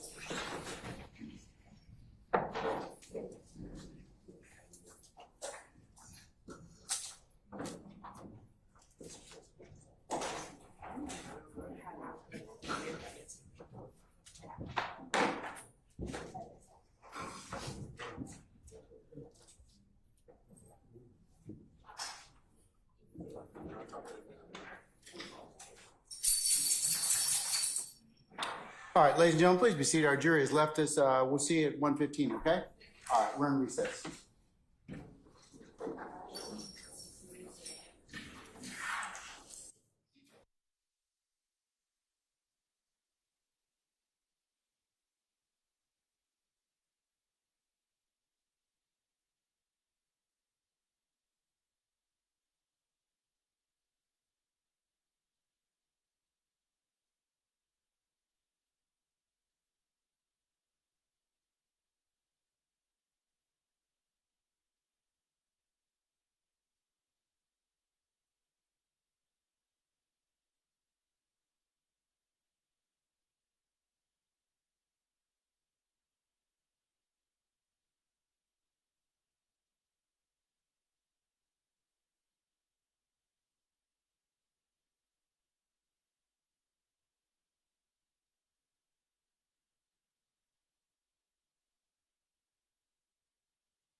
Some of you appear at the bench for a second, please.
Okay, members of the gallery, I'm going to call our jurors out in just a second, but it's just I was speaking with counsel. We have somebody that may have tested positive for COVID this morning, so if you want to wear a mask, you're certainly welcome to do so. I'm going to put one on just a second. We have masks available for your use if you like to. So with that, if you need one, let us know. We'll go ahead and have you wear one, okay? All right. Mr. Ms. Hingerty, your client probably needs to wear a mask. Okay?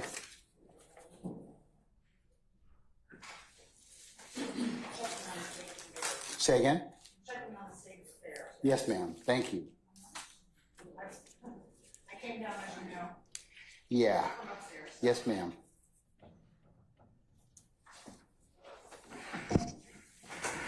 Okay, starting to name all our participants here? Yes, sir. Okay, all right. All the jurors present? Yes, sir. Okay, let's bring our jurors out, please.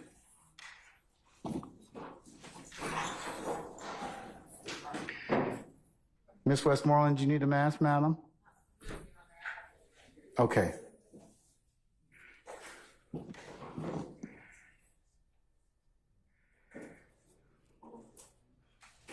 Mr. Kokomo, do you need a mask, sir? Anybody else need a mask?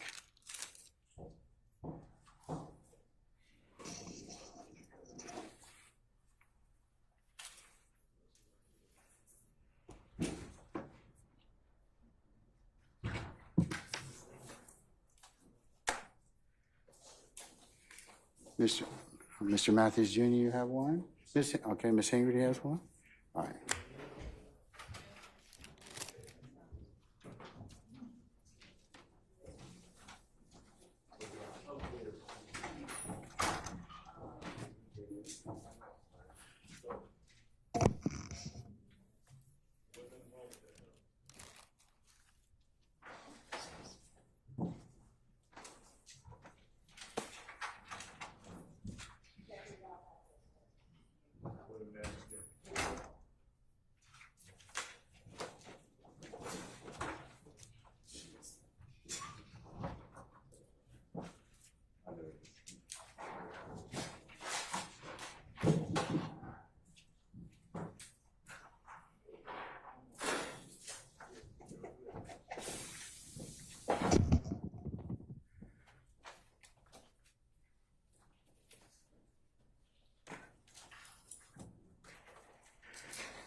All right, ladies and gentlemen, please be seated.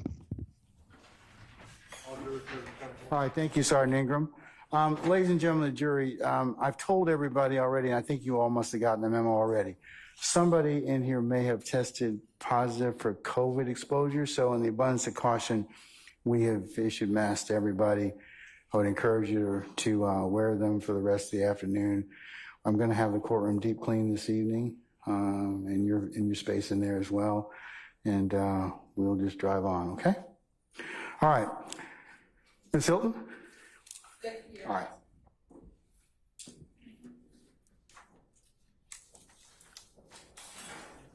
We will resume playing State's Exhibit 378 Yankee Alpha at 4:05:58.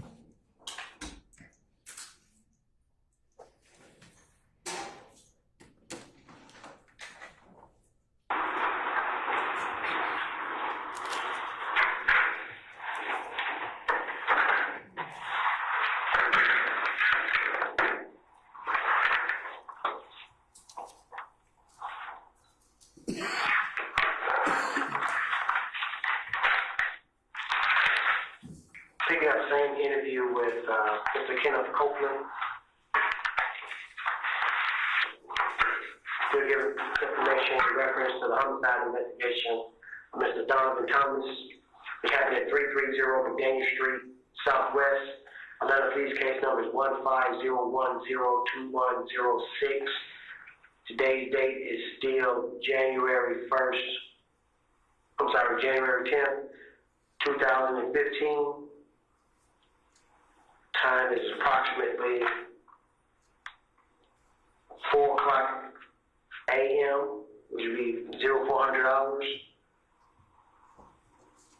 Okay. Mr. Copeland, go ahead and tell me what you just advised me in the office. And you can, sir, you be in detail about what was going on today and every event that happened today. Okay. I lived in my girl's house. My brother gave me the car. So when my brother gave me the car, I had to put up in Candyville. And the girl, when she gave me a little bandage for my mouth, and I put a little song on my mouth. I lived there. I went on Cleveland. I was with Lil D. Pick up Lil D. You know what I'm saying? So Lil D was like, "Hey boy, they say nothing. You got shot." This first thing he said, "That's real." And man, D like, "Yeah, we talk." So I moved to him FaceTime me, and he was like, he told me the same. I was like, "Well, I just heard the DJ told me." So he was like, "Yeah." He's like, "You know the name they screaming?" So I was like, "Who?" I was like, "Shit, you know, I already know." He like, "Yeah, but even you got shot, so we wouldn't think it was a big deal." So like, all right. So moved to him like, "You better come out." I was like, "All right, call when you come out." So I got the phone with him. So I took the deep down to the whole house. I'm gonna scream my name to the girl house. I done got this young. I put up at Georgia's house. I called her, she came out the door, she got out the door. I said, "Hey, where does JoJo live?" She stays on Metro 5 behind the Chevron. That's a little apartment.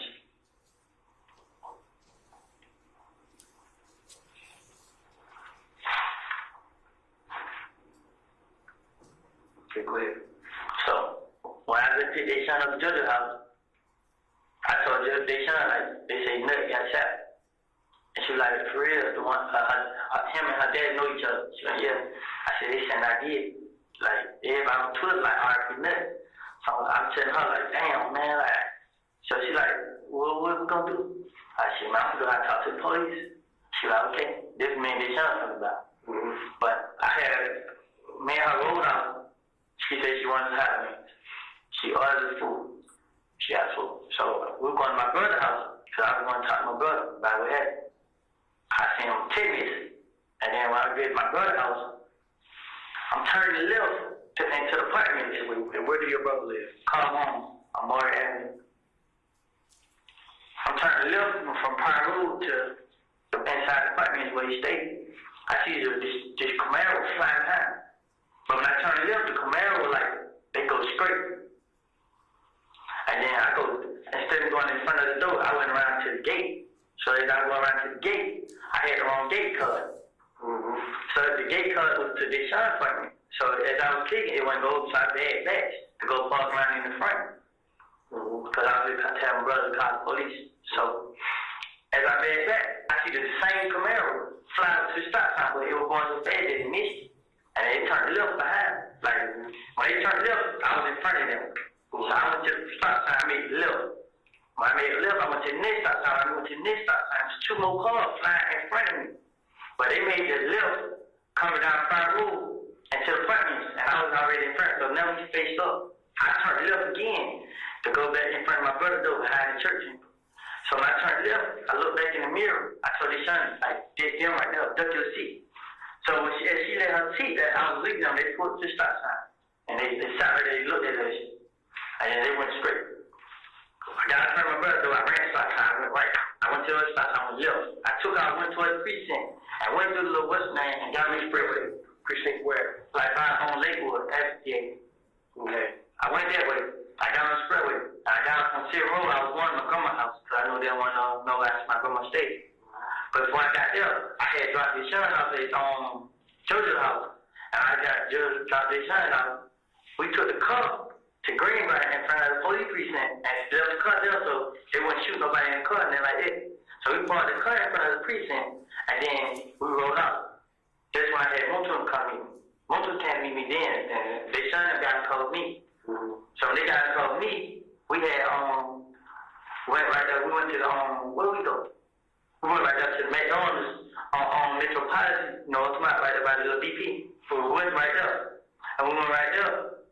I called my girl, mama called me. And me and her was talking on the phone. And she was just asking me like what's going on. And I was telling her like what was going on. And she was just like, okay, all I need you to do is just don't go out there and get yourself in no trouble. And I explained to her like, I ain't going out there. I'm not going out here. I'm not trying to let these folks see me, but they go and shoot up my house and stuff like that. You know where you stay. So she was just like, it was loud where she was. So I wouldn't expect her to be at home. So she was like, okay, don't worry about this and that. And so when I got off the phone with her, I called my brother. So I like, bro, I sent him 10 minutes like, bro, I think I need to go down and talk to these police or something, cause I'm like, cause I ain't do it, and I went nowhere around. So my brother like, he called me. When I texted him, he called me. He was like, all right, and he was at the restaurant, the bar in Canterville. So when I called him like, but they shot told me, so I like called they shot mama back. I mean, they shot like they shot my mama's house. She was crying and stuff. So what I did, I called my brother. He ain't answer. I called my sister. She ain't answer. So I'm trying to call tell them to their house, but my brother called me back. So I go, they shot mama's house. What Brittany? He like, she at the house. So he like, you better go. I heard her go down and call the police. Just like I told him. He like, okay. So what he did was, he heard her went to his house. When he got to his house, he called me like, I'm at the house. Like, I'm getting ready. Like, call the police, bro. Call them and tell them to come to the house. You know what I'm saying? He like, you want to talk to him? I'm like, yes, I want to talk to him. He's all right. So as he did that, they shot dad called me, and he was asking me like, what's going on? And I was telling him, I explained everything to him, and he was like, what kind of car it was that? I was like, it was a red Camaro with a black top sign behind it. You know what I'm saying? And he was like, what else? And it was a gray car. And I think it was two gray cars if I'm not mistaken. So he was like, all right. Then he was like, yeah, I'm on the expressway. I said, okay. So my brother called me like, did the text here, you want to talk to him? I'm like, yes. He's like, well, all right, come to the house. I'm like, all right. But I was so scared, like I was going far out. I was just riding around. So I went like towards Hateville. I got on right where the chick led. I got on right there. I rolled down, went to the gas station, got the gas, got the country road. I went towards Lennox. When I got towards Lennox, they shine had called with you right there. So she called with you right there. She was like, you like come out here and talk. So I was like, all right. I came from Lennox, came right here and talk. And let me see what else. They like, besides all this, it was it. I had went down to the house and like, see what going on. Like, bro, these folks that can't shot this shit on my house. Like, for real? Yeah, I'm like, bro, what I supposed to do, bro? Like, man, get out of the way, bro. Let 12 handle that. 12 and deal with that. That's all he kept saying. Like, man, bro, you talking about let police handle that and deal with that, bro. These folks kill him from. He just like, man, folks, he know them better than that. Like, them folks, man. I honestly, it got me lost on confused, on frustrated now, because I ain't do it. I ain't have nothing to do with it. Can't nobody say they seen me do this. Can't nobody say they seen me do that. I ain't have nothing to do with it. They come shooting at my house. They ain't got down to the bottom of the story. They don't know what's going on. First thing they do, come right at me.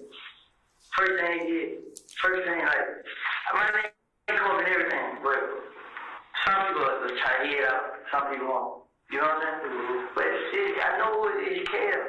Everybody calls on. Be careful. It's a lot of them. They got a lot of guns. Be careful. It's a lot of them. They got a lot of guns. They was everybody calling. Mm-hmm. So I don't know. I honestly don't know what to do. Like, you know what kind of car I got. Mm-hmm. They know what I say. It ain't nowhere I can go. It ain't nowhere I can hide. I can't do nothing. You got the white Dodge Charger, right? Yes. What else you have? That's it. So my brother car, he let me drive. And what kind of car your brother got? That little gray Malibu. That's his lady's car, right? His girl. And what car he drives? The white Charger. Like, he just gave it to me tonight. He like, you want a car? I was in the house sleep. And he like, you want a car? I'm like, yeah, bring it to me. Mm-hmm. I went, damn, oh yeah, they shot there went to the movies too. So, it was that.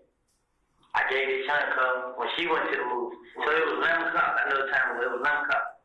She like, moves over it. It was her, Bull, and Diamond. It was them three in the car. They parked at Greenbrier. And got in coalition.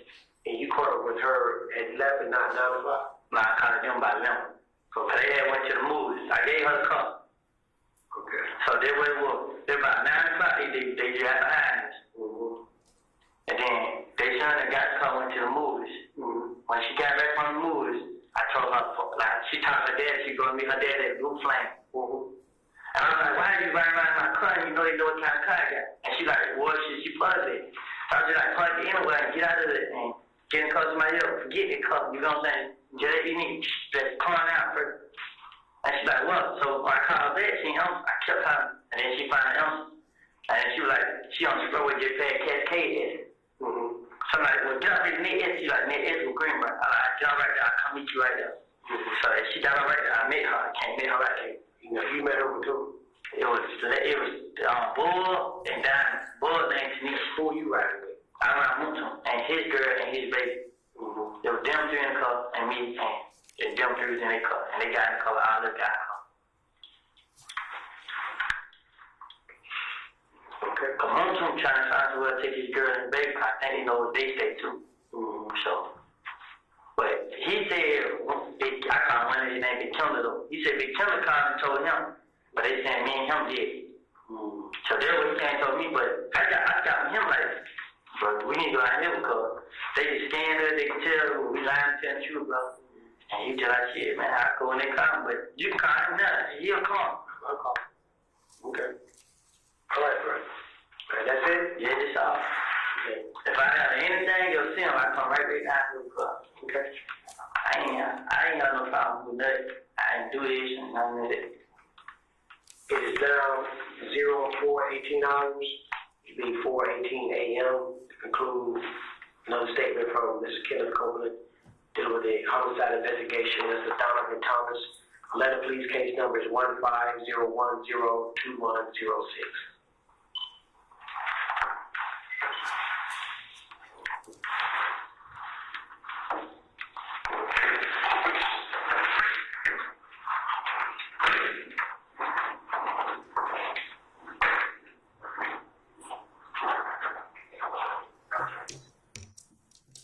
Your Honor, state will conclude playing at 4:18:08.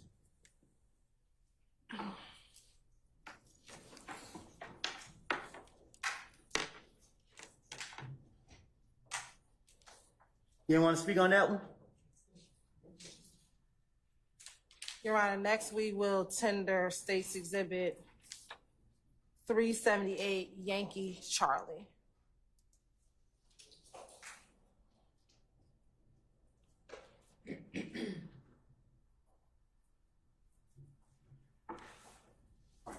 Any further objection to State's 378 Yankee Charlie?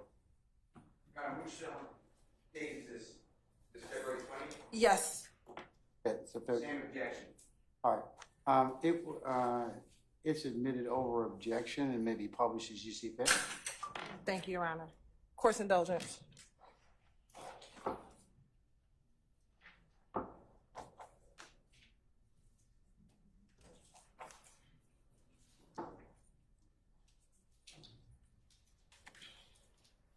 Permission to publish, Your Honor. Yes, you may.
And we're going to start playing at 1:33:01.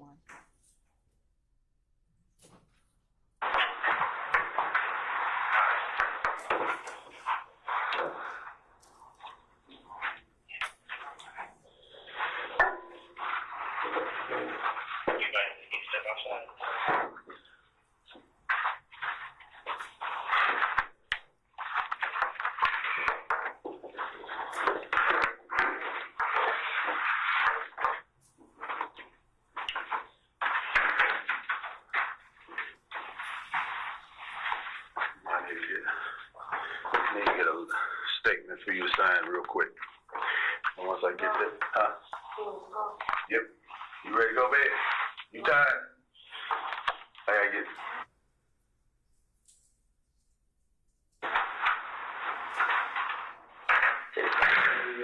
Need some? Yeah. John. John. Quite hot. Oh, okay. Anything on them?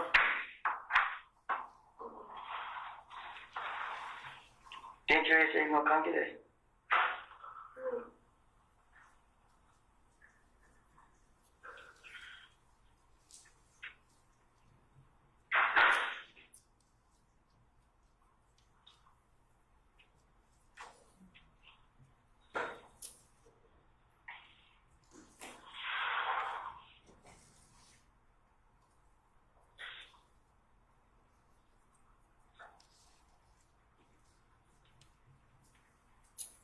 How you get so many followers? Cool. See?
middle initial X, right? Yeah. Your son got your first name is your middle initial, right? My middle initial is Is it? But ain't that his first name? Your son. No, that's his son. Her last name Copeland. He's talking about your middle name. Is that her first name? Oh yeah. Yeah. Okay.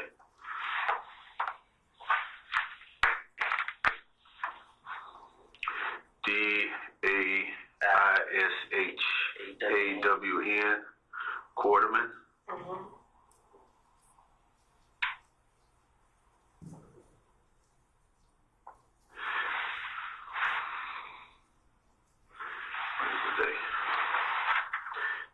Another day. I think when that happened yesterday, didn't it?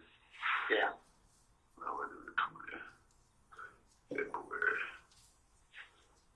15.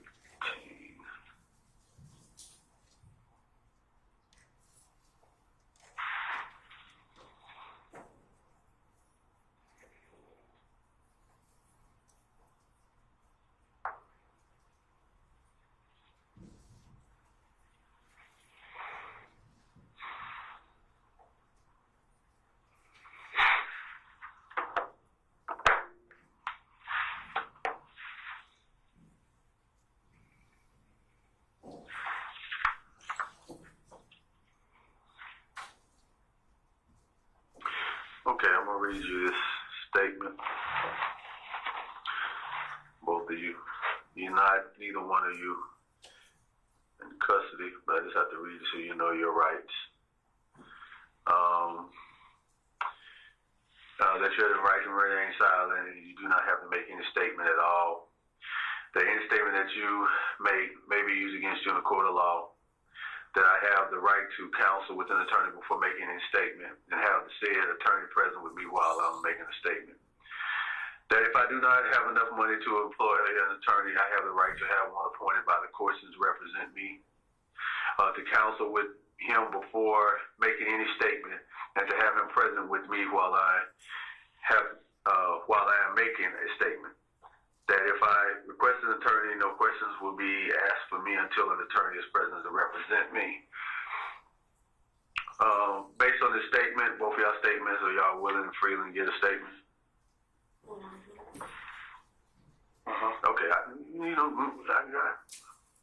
okay.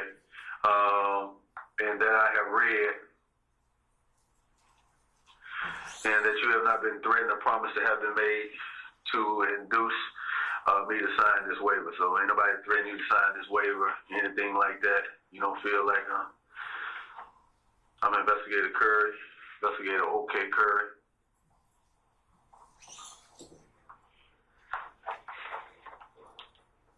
What you drop? Oh, man, I'm trying to figure what out it is. What's wrong over here? You need to plug your phone over here? Yeah, he's been good.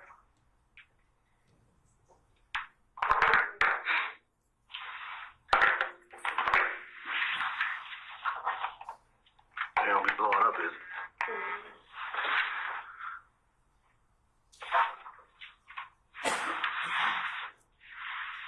You sign right there where the X is at.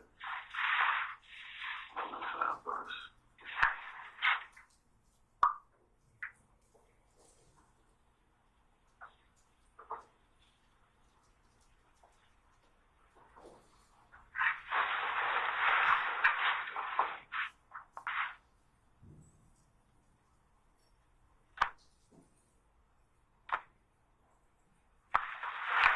All right. Let's go on the road and get it over with. On the 19th of February, about what time what were y'all doing? I'm gonna start with you. On the 19th of February, you was doing what? When in jail? Yeah, just what happened. Oh, I was calling around trying to find a ride. Done take my baby to the hospital. And my boyfriend was on the rental car. So his brother came around. And he dropped his brother off at home and came back. And he came inside the gallery and came out the door. And by the time we got in the car, he would hurry up and get in the car. I just looked back, somebody brought their window down, they started shooting. And we got out the car, went behind that little building thing. And they were still shooting. He wasn't the man who put the gate code in, we went inside. So I went to my next door neighbor. You and your next door, do you know what apartment your next door neighbor is? Mm-hmm. What apartment you live in? 3104. The street address? 456 Mar. 156 Mar? Mm-hmm. Avenue or street? Avenue? Okay. And that's where you reside? Mm-hmm. That's the location you reside with your mother? No. Who is that? It's my place. That's your place? Mm-hmm. With you and your baby? Mm-hmm. Are you, okay. All right. You get public assistance? Yeah. Okay. Through Section 8? Based on income. Based on income? Mm-hmm. Through Section 8? Or just based on income? Based on income. Where you working?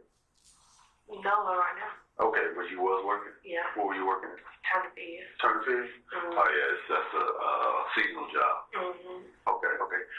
What's your date of birth? 8/29/93. 8/29/93. Mm-hmm. Okay. Now, how do you know Ken?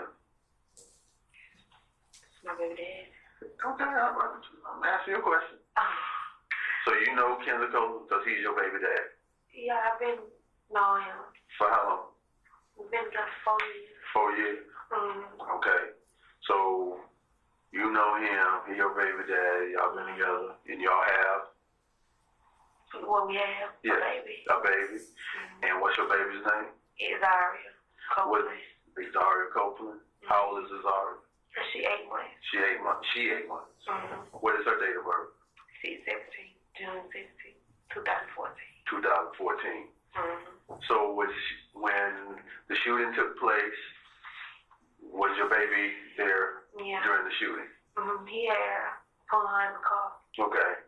And then when he put it in the car, then you noticed the shooting. And then did you get the baby out during the shooting? Yeah. Okay. All right. Kim, tell me what happened. She was in the game church. Okay. I walked out there, the little bird know we coming out there. When I got there, he just dropped me off at his house, and then I take her and baby down to the hospital. Okay. What hospital were y'all going to?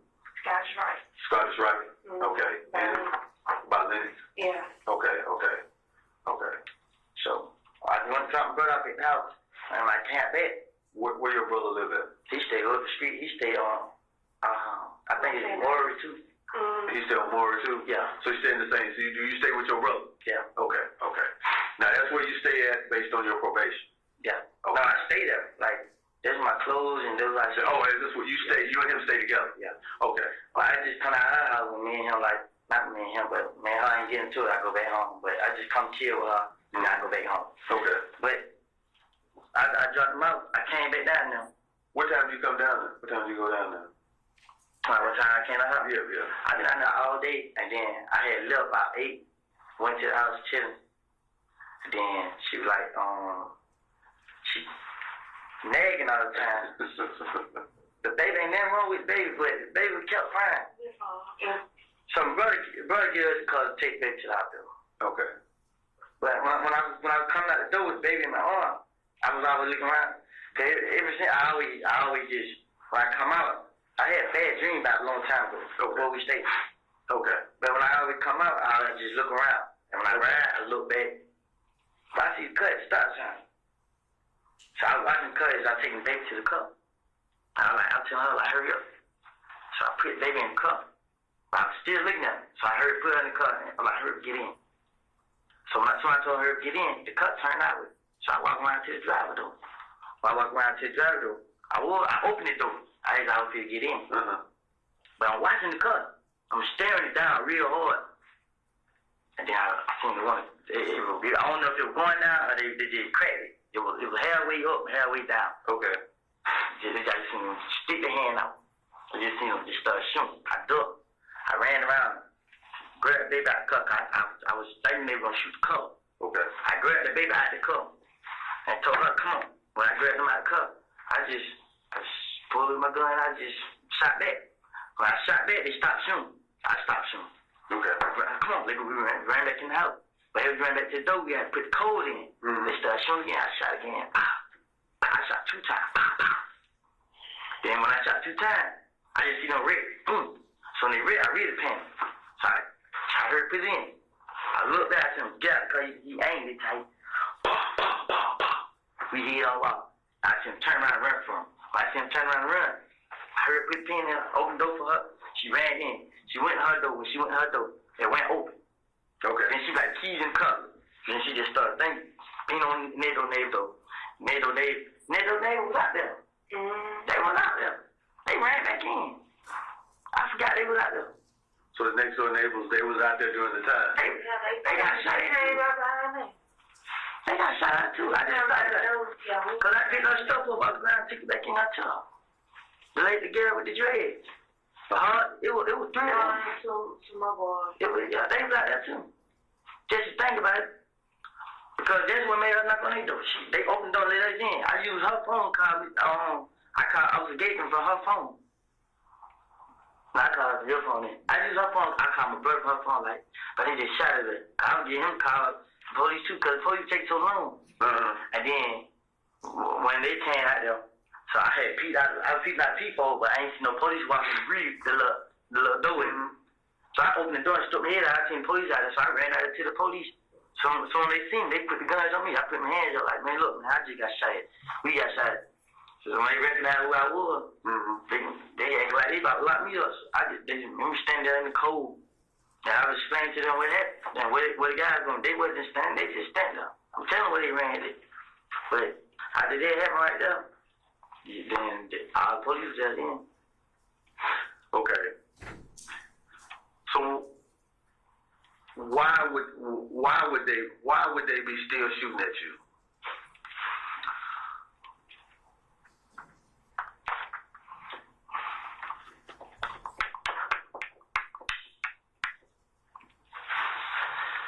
This should give me a headache, man.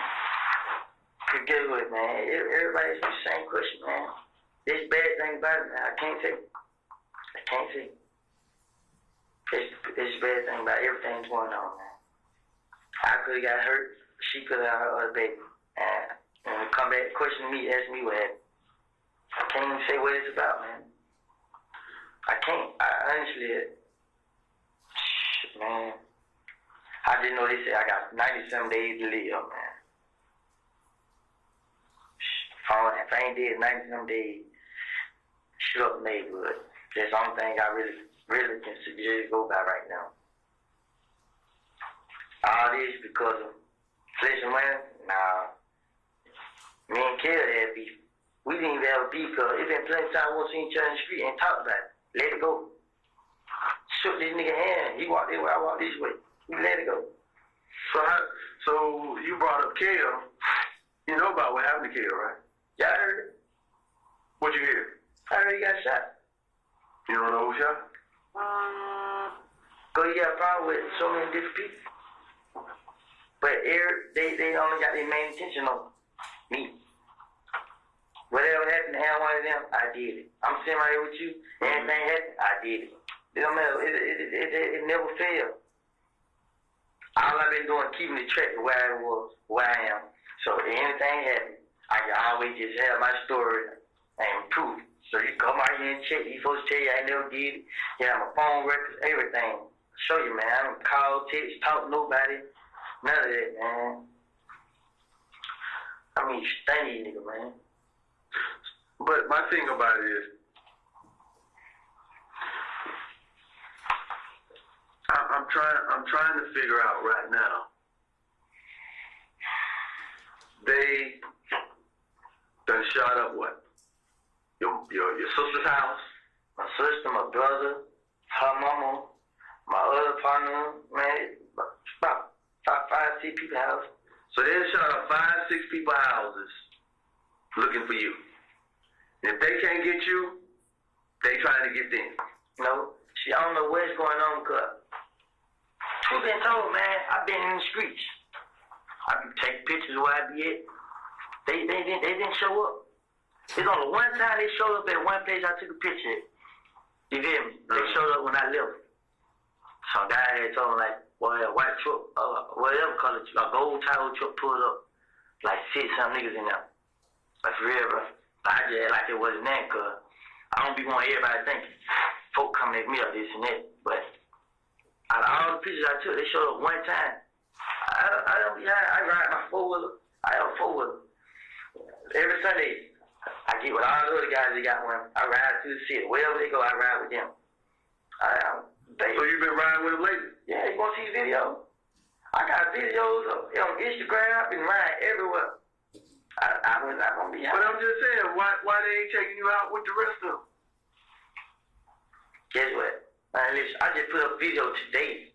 Yesterday at the store, willingly. I'm not recording and leaving. I'm putting them up as I'm right there. I ride. I have no helmet. I never ride with no helmet. Who do you think at this point? Do you recognize anybody in the car that tonight, this evening, that shot at you?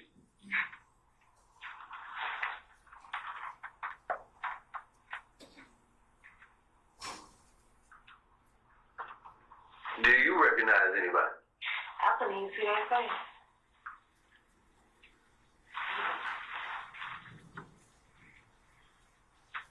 You recognize who it is.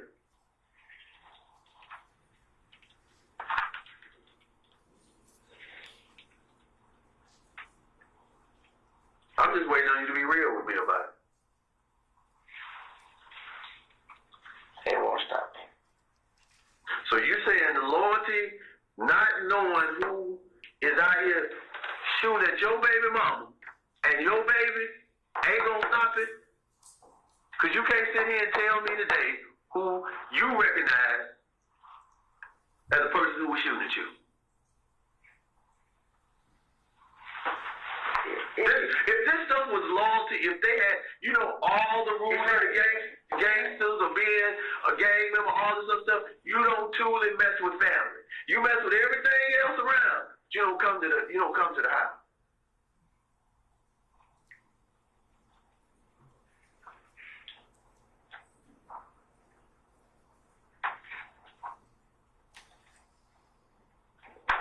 I was trying to go ahead with my training. I didn't do nothing. I didn't kill nobody. I didn't shoot one of them. I haven't did nothing to them. I honestly haven't. They've been shooting up all these houses. I haven't retaliated not one time. I'm gonna tell you why I haven't.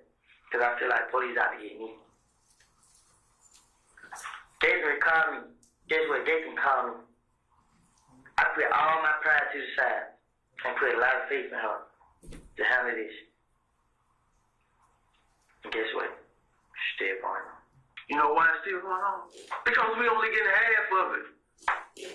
You know one of the dudes that sit in that car that shot at you, and you sitting here today and won't tell. How do you think we're supposed to help you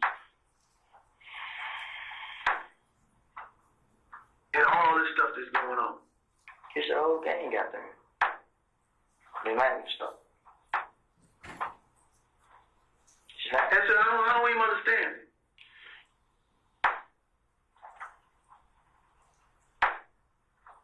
You was 30 deep. Okay. Huh? My cousin I was. What you was associated with. And then everything else that I rolled about with it is starting to come back to harm. And where your cousin at now? Which one? Which one? Either one. In jail. Both of them?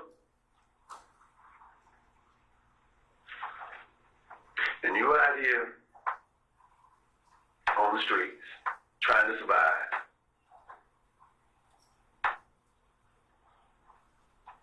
And now you at this point. But you see, one of my cousins, he getting tortured though. Huh? He getting tortured.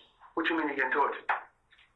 He getting shot at, stabbed, all this because they say he snitch.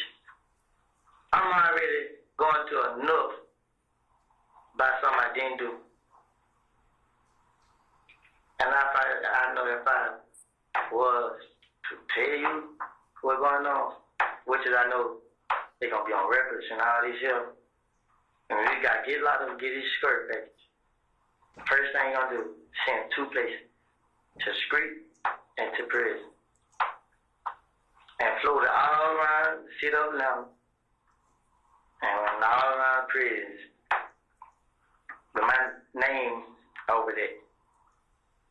I'm not going that way to him. I'm not going to none of that. Nigga that shot at me, my girl and my baby. I almost shot my face off.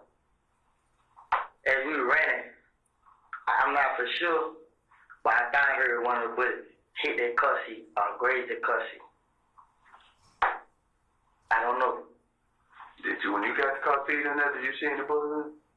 No, I really didn't look at it, man.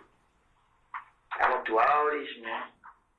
I ain't doing that. So you telling me that you can, maybe it didn't or maybe it did, hit that car seat. But you telling me right now that loyalty enough to the streets, which the streets is coming in your house, shooting at your baby mama and your baby. They're gonna make it worse on me. They're gonna make it worse on me, man. You're a better man than me. No, I ain't. I don't look at myself as nobody. I just know the trouble I'm putting myself in. Just know. I don't have nothing. I don't have nothing, man. Can't go to no job. Can't do none of this shit. I know the street gonna be a field. All the things going on right now, just waiting on you need to catch up me and kill me. So how do you feel that you know that they gonna catch up to you and kill you? How does that make you feel?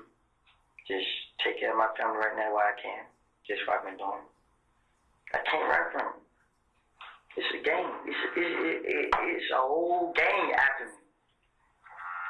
Different niggas every day. It could be different niggas every day. It could be different niggas every 10 times a day. What gang after you? What gang after you? Who's at your phone? What's the matter? There's a phone out there. There's a phone out there? They always find like. No.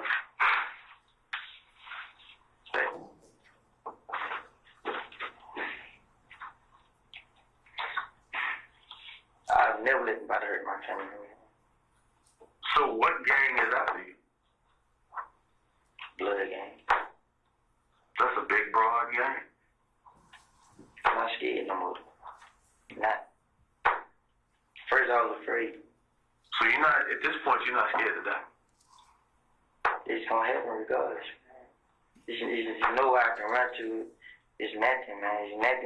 There's nothing to stop it, man. Only thing to stop it is these police do their job, find out who killed that man. And whatever, man. And show these niggas it ain't me. It gets some of my foot.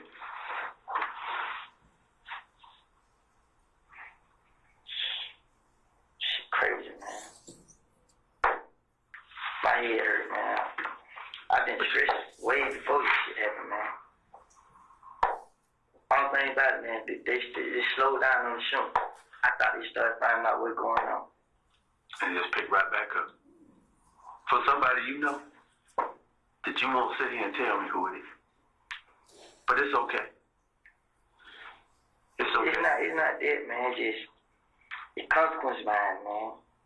Well, the streets are worse. The streets worse, man. It's worse. You got. Well, you saw the car when it hit the tree. I mean, you saw the car when it hit the house. Yeah. I watched it jump out. And you watched them shoot at you again. How many was in the car? 3. 3 people in the car. And you knew one of them. Or do you know more than one? Huh? You knew one of them? I know you knew one of them. Your face tells the story. Now, out of all the ones, I mean, you might know the other one. But I I know you know one of them because the face tells the story. Because the face tells the story of somebody being close, that you trusted. It ain't that. Truth is, man, I want to say it was that person because I'm not 100% sure. But I know on the one person that knew where the house was.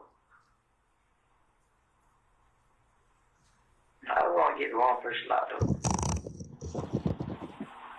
You're not going to get the wrong person locked up. We already know that person, whoever it is, they hurt or injured.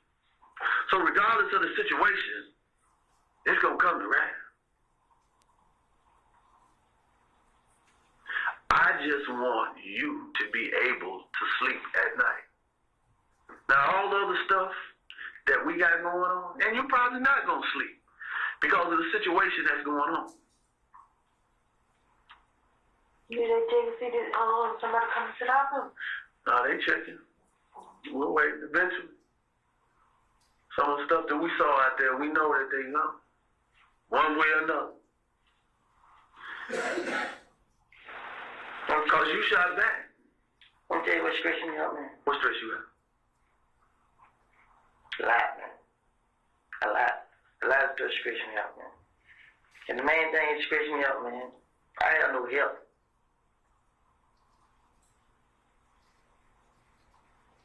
What help do you need?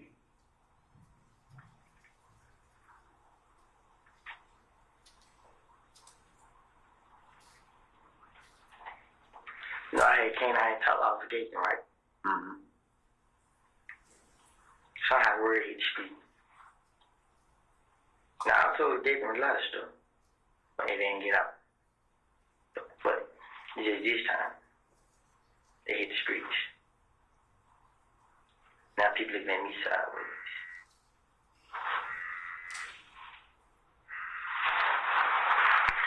That's mine. Hello? Yeah. Hold on for a minute. Hold on. Yeah, right. Shit not gonna work. Shit right here be a damn snitch. Something gonna keep going. You want to talk to the person today? So you still want to act like you did? I didn't. They want me to say I did. You should have just said no. I thought you knew who it was. I do know who it was. You just said you didn't know what to say. I did when you jumped out the car. You know exactly what I saw. Who?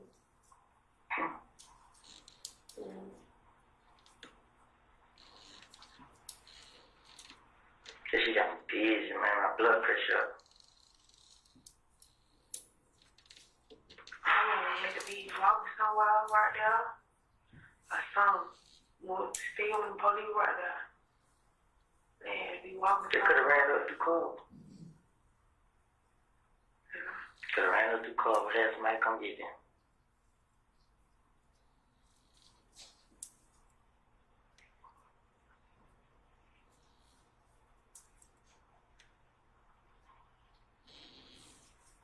It ain't too many niggas after me.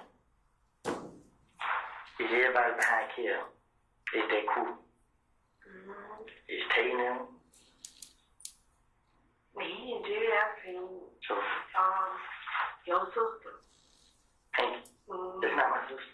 Somebody free him. She on the phone with him today. That ain't my sister. She said I blocked out my issue, right?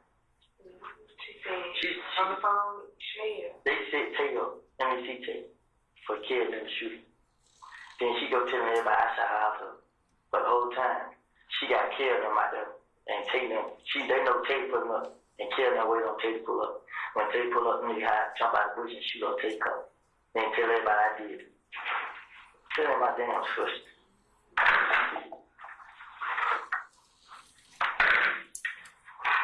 Alright. Well, you know what?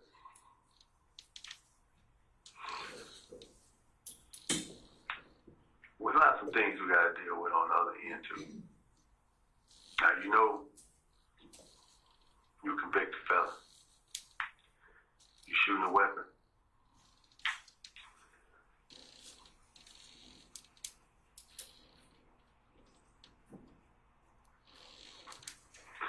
We're gonna let your probation now. Who's your probation officer? Officer Brown.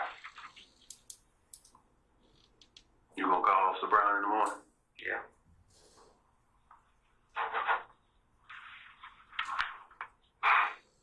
You know his number? It's in his phone.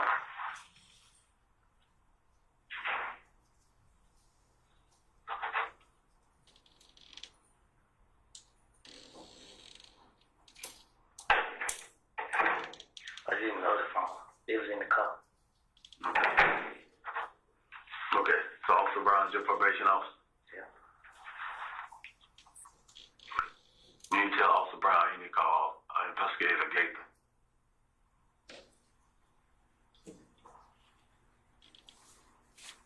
Now, where's this weapon? I told others that I should probably give it to him this evening, Pretrial. Tomorrow evening. Yeah. You need to call Gator.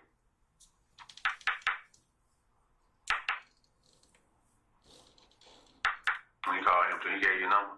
Yeah, he gave me a card. Okay. You either call one or two. We need that weapon. I called you. We need that weapon.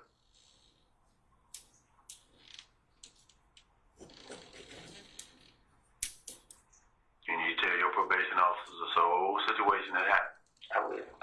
Every time something happens, I call her soon as I get the chance, and I tell her exactly what happened. And she come out my house, and I explain everything what happened to her. It's the first thing I always do. I get to tell her stuff for it, like what's going on.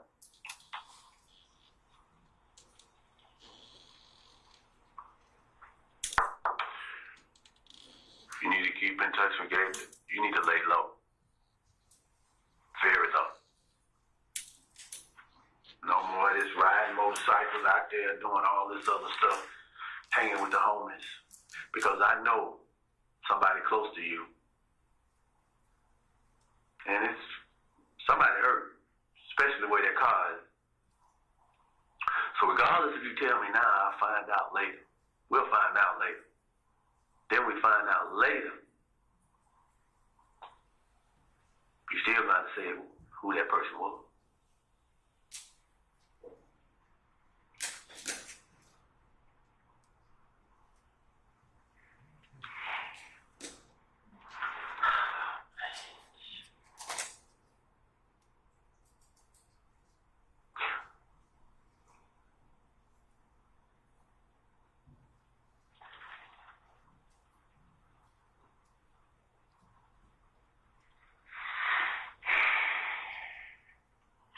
You land on a very heavy heart. You land on a very heavy heart.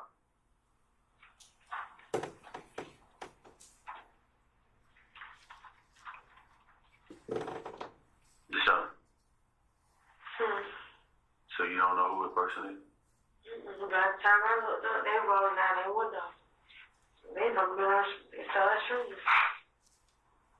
I was already in the car. You have any idea who it might be? I was already in the car. Anybody you let come over to the house recently that normally ain't been by there? Nah, cause we just started. Who is that? Huh? Don't know. True. Yeah, let me do something. Who is? Don't know who in there. Who is? Been there. Been there. Who is? Oh, I got a problem with it. No, tell you. So you gotta put this tag.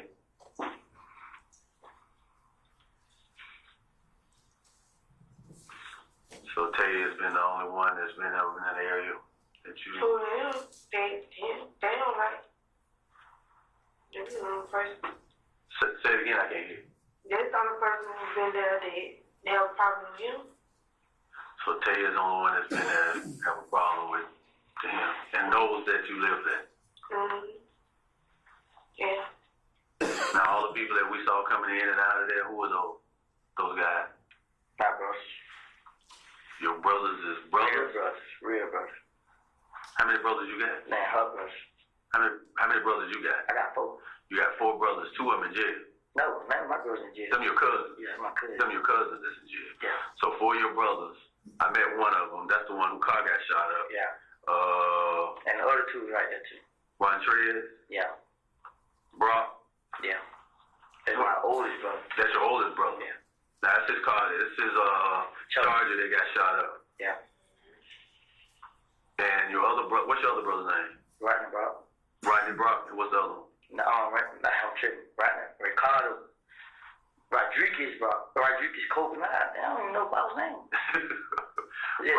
Rodriguez Copeland. Yeah. Rodney Brock. Rodney Brock. Montrez Brock. Montrez Brock. Those are your those are your My 3 brothers. your 3. What other brother? What's Me. Oh, you the 4th one. Yeah. Okay. And what's your brother's name? Maurice.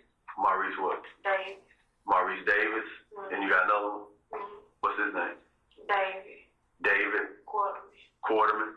So he stayed up. So they still come in and out over there. And you got now the apartment.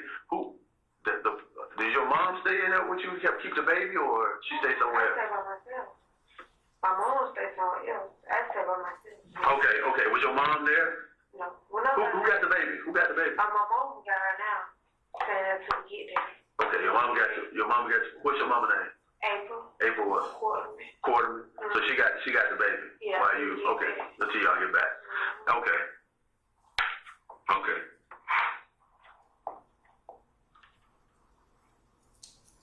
You the what? Youngest, oldest? I'm the youngest. You the youngest boy. Yeah. You the youngest boy.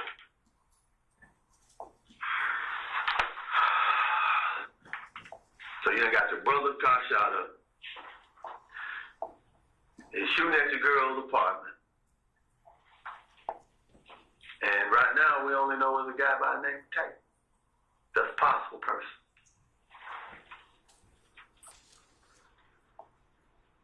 You know where Tate come from? What area you live in?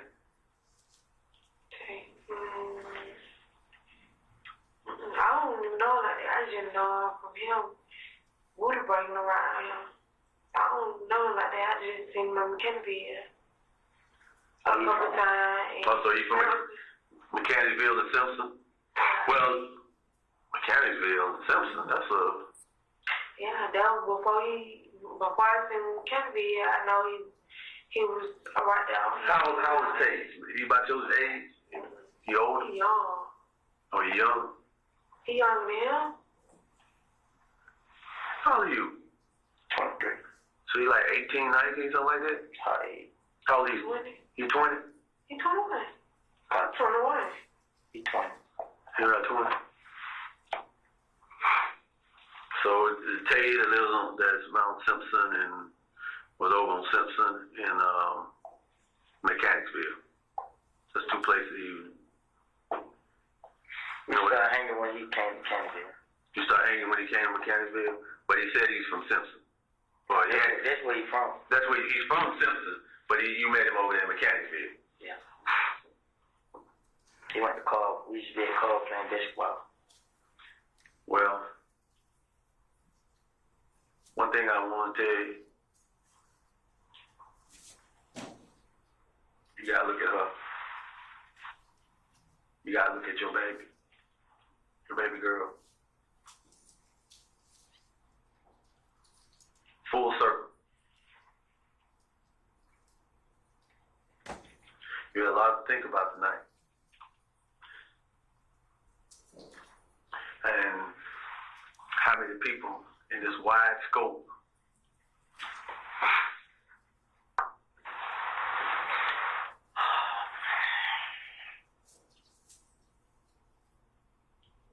I need that weapon.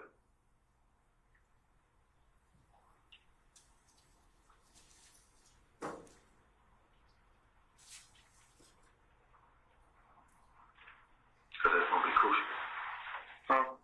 That's going to be crucial. They're going to be who? Crucial. What is Crucial. We're going to need that crucial piece to this puzzle. We know that they came for you. And in the process of that, they were shooting at you and your baby. So that's 3 possible situations that could not have came out better than what it is right now, because right now you all here. Now, we know that somebody in that car is injured and hurt from what we saw at the scene. And possibly shot. But what I'm saying to you is, you want to lock me up.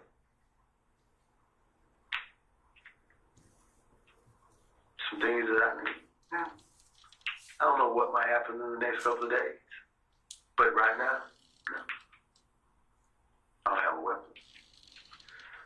I don't have nobody that said that you were shooting at them.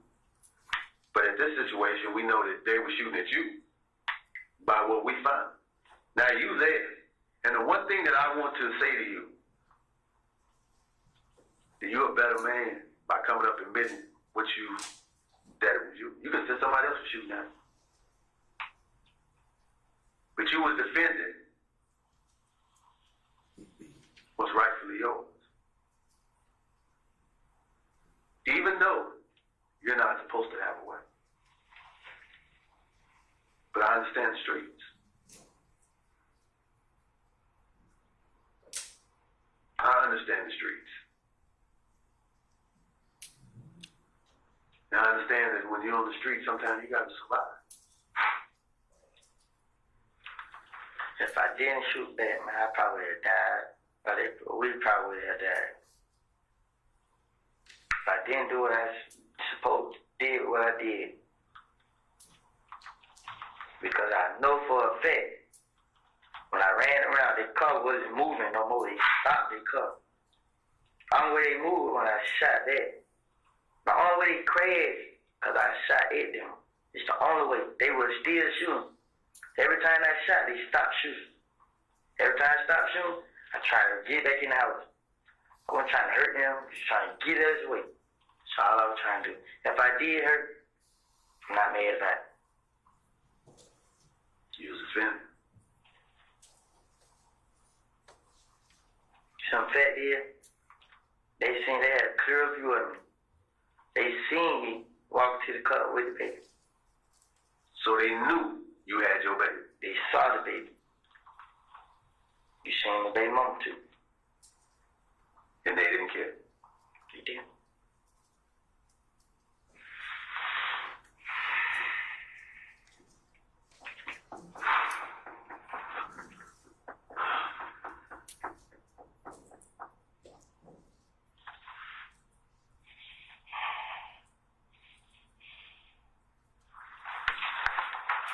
Anything else you want to talk to me about?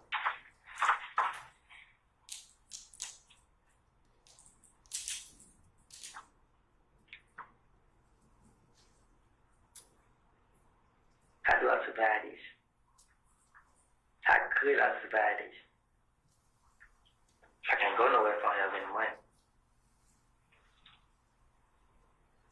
Let me tell you why. I'm broke now. Because Gabriel called my phone when I was in front of your door. Like, she wanted me to talk. She wanted me to come out and talk. You feel me? Mm-hmm. Everybody right there. You feel me? Get what I did. I left one down here and talked to her. Now, she like, everybody look at me like I'm a snitch now. It's just like, I can get money. You know, I was just getting money just by doing nothing. It was like, hey man, I need to borrow this right here. Just hanging around. Go to the mall, you pay for everything. Burger man, they all them. Yeah. Now, when came out here,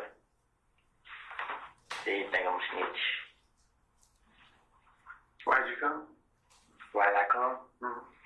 Cause my name came up in something I didn't do. And all the way to bed, come out and prove myself. Same day it happened. You said, think I shot at these people, I shot their houses up, run Texas on them. If I'm gonna do something, I'm not gonna be scared to shot dead. You know, it's kind of sad. Because at this point, you have a cousin, 2 cousins that's in jail. You have 3 other brothers. You have a baby. You have a baby mama. This your first child? Yes.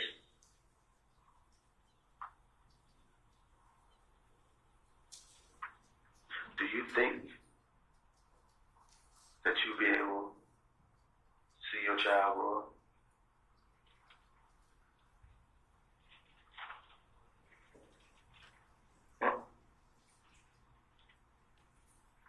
But you know, me and her get into it every second of the day, every 5 minutes we together.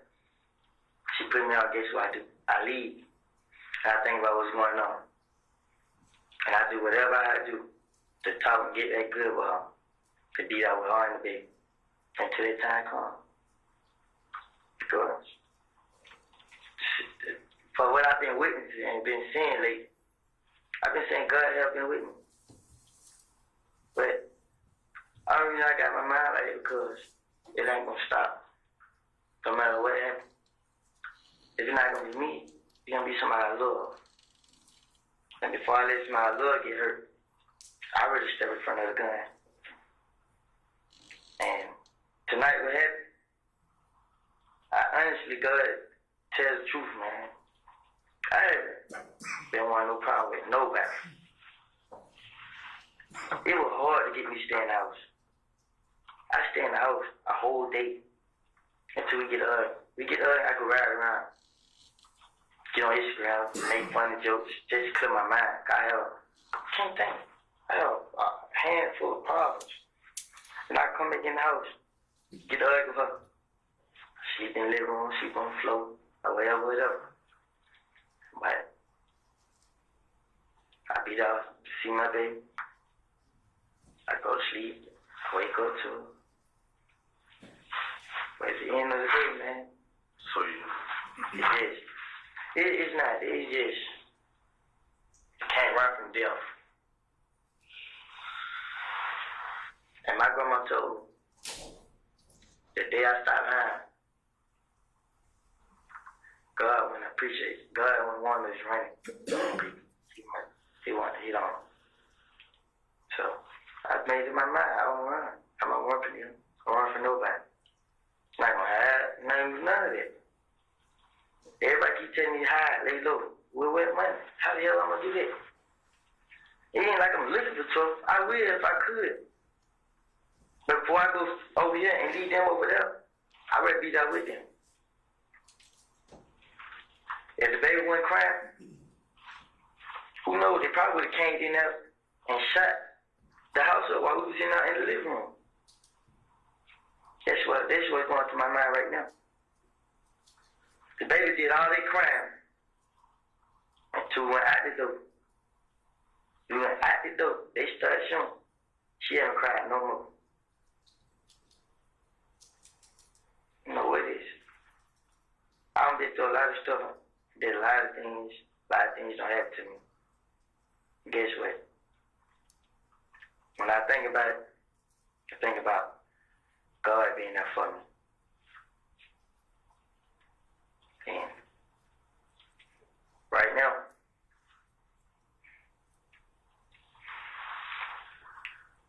I ain't done that, man. That's all I ain't shot that nigga. I ain't killed that nigga. I ain't had nothing to do with it. Had nothing to do with it. Didn't have a problem with it. So it didn't have nothing, nobody house getting shot up. Didn't have nothing to do with none of that. So basically, Young Thug washed his hands of you. Yeah. Because I came and talked to the judge. And then folks in the street saying, I'm a snitch, I'm a snitch, I'm a snitch. Nobody don't want to hang around. I call them opponents, they don't want to hang around. Like, what the hell, where the hell all this come from? What the hell is going on? So So basically, Young Thug done washed his hand of you. And Birdman. And now I seen him in the club. I gave him that. He gave me that. And I was talking to him. That nigga wouldn't even talk back to me. He's just like, yo. Shit. You was like, what the hell you been at? You feel me? But what he did do, he called when you're happy. Like, everything, all is okay. You feel me? But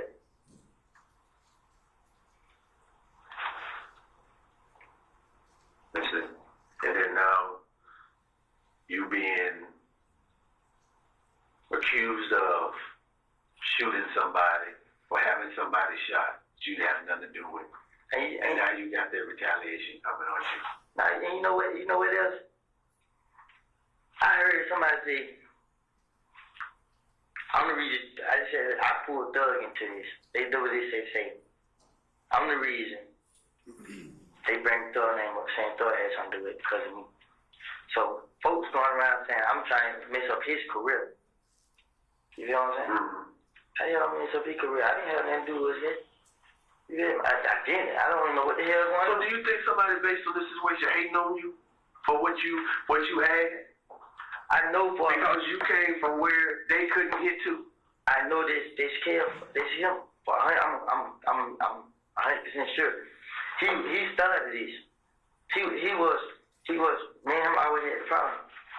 None of his crew members, none of them never had a problem. None of them.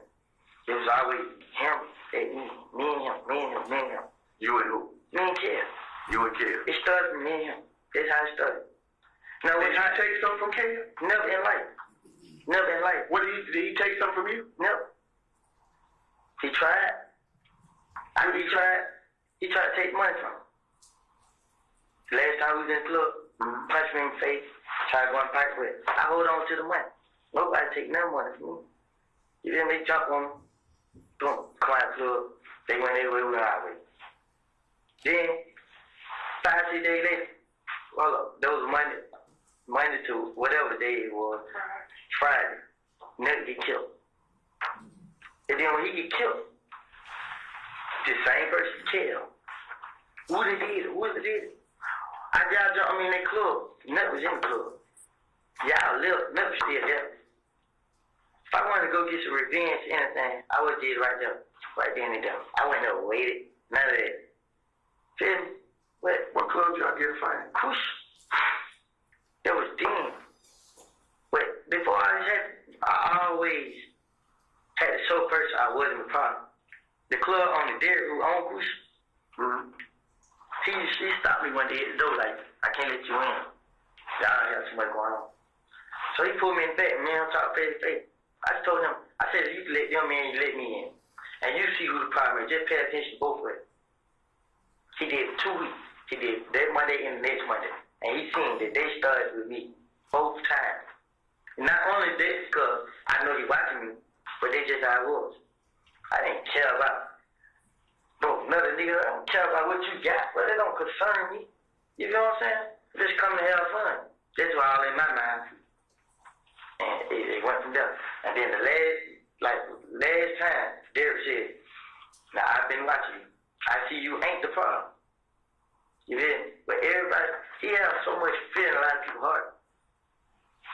You feel me? And it's just like that, man. Then this nigga Nut getting killed.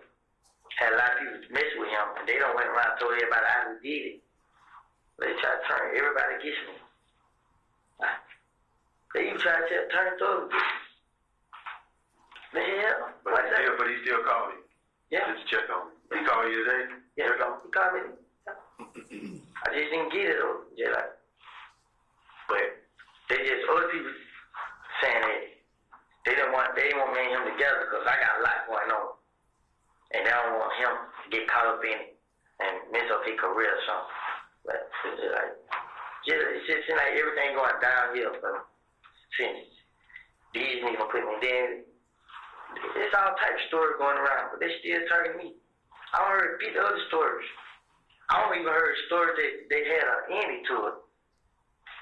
But it's still gonna. That nigga, when Kill got shot, crazy thing about it, I was on Instagram the whole time, making videos. It's called Beyond Video, and we just hit people and talk. I was there the whole time, and when we got done playing, they called like, when Kill had got shot. Okay, why y'all telling me? Well, you know they saying you did. I'm like, man, look, man, my Instagram page tell it all, man. Like, yeah, we seen you on there. But after that, after he got shot, like 2 days ago, they came back and said somebody else did. Say, Kill know who to trust. But they say he in jail. But he don't want to talk to the girl no more. Because he thinks she had something to do with it, or whatever. So, anywhere it goes, man, they gonna always have a way to put me in everything. Who is Carol will be talking to? The girl Trees. They gonna have a way to put me in everything. Who got something to do with it? Who got something to do with it? Who got something to do with it? So they don't, so at this point,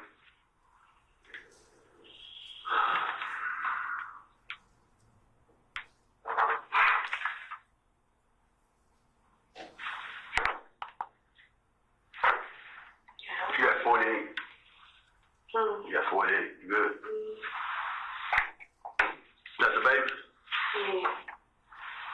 Pretty. Thank you. Look like a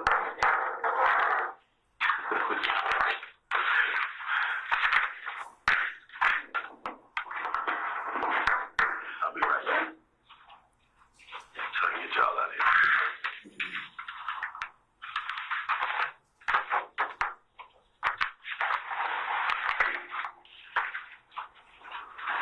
You gotta get back to that baby. College, right? Let the man go. Huh? Let the man go. Let him go. Man, who? Huh? I'm ready to go. Well, let what man go?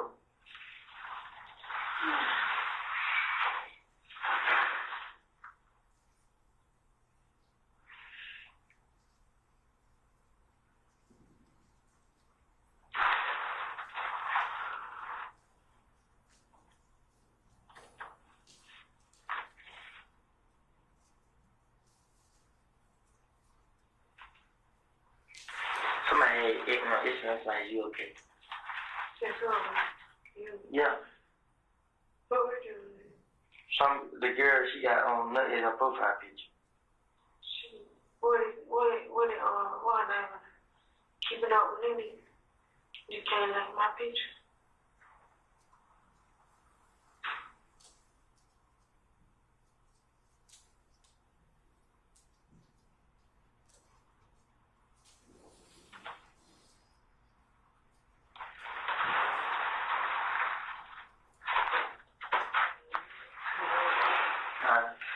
It is just too much.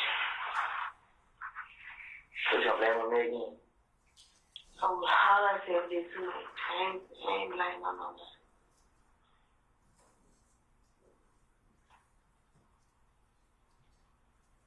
I'm ready to go though. I'm sleepy. Oh, y'all lit? I just called anything else. Who? Which one? Who else? I'll be called.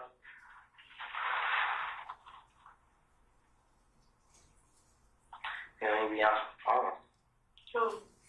big man. I ain't called Trey.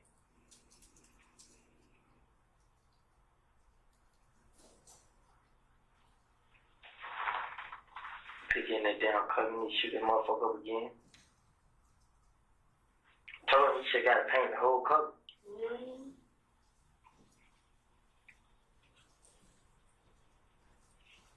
That was too late. They can't see no stripes. No, I said.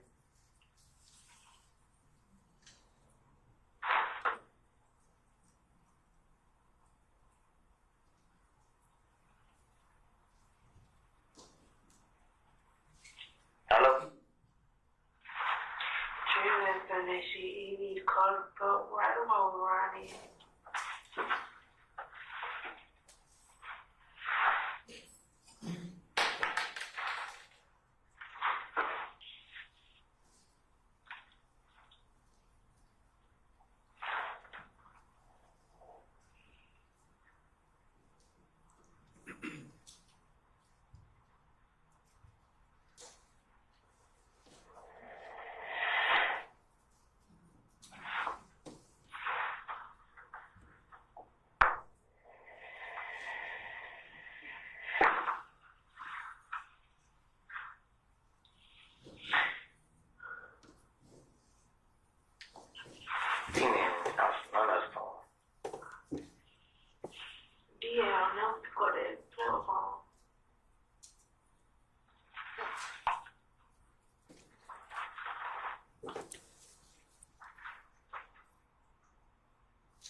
Nobody answered the phone. Call Marie. No, they still up there.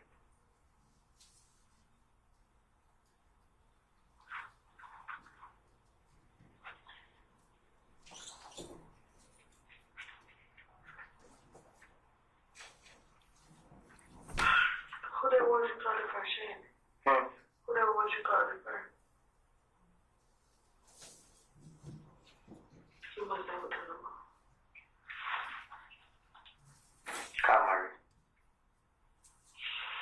Brother, LeBron. Maurice. How old is that? Who? I called my mom. No, I really felt bad. I need my gate card. I need my gate card.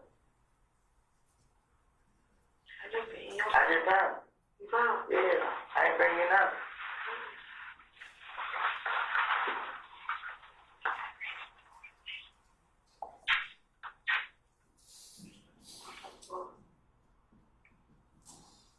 Tracy, he tried, it ain't working. Tried in my case. Them over here card. It was wrong. I had one card. When you did it at your house and you worked, then you did it in my house and you worked. Yeah, that's your gate card. Yeah. Yeah, you probably have to take that to me though. You ain't call my rebate?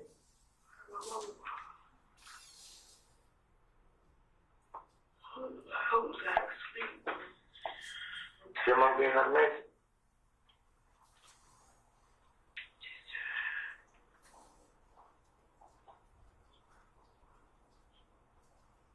Mom.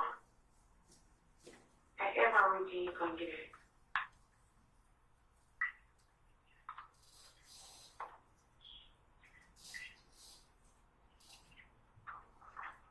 You can call me, I'm gonna call you back. Kiss that job. Huh? They sleep. You real? They trying to move. Who trying to move? I said she was not trying to What's move. next to the job? The lady. She gone. She was in diamond on the car. She what? She was in diamond on the car. Who got her car? Who got her car? I said, I wonder who got it. Diamond? She had a down drive. Yeah, but Diamond got her own car. Diamond got her own car. I thought you said she ain't down with the car. Yeah, like Diamond just picked up the keys and came. Oh.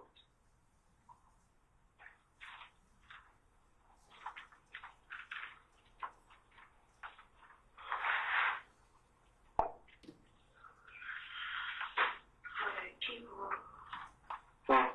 She keep her on the car.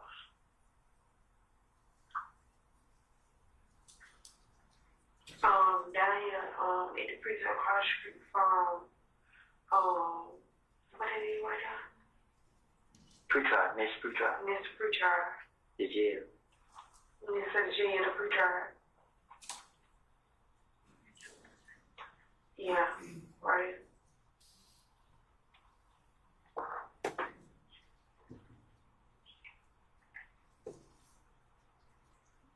Huh?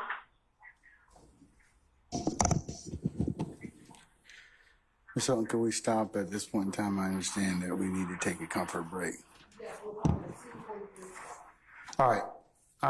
Councils, will be in recess about 15 minutes. All right? Ladies and gentlemen, jury, all rise.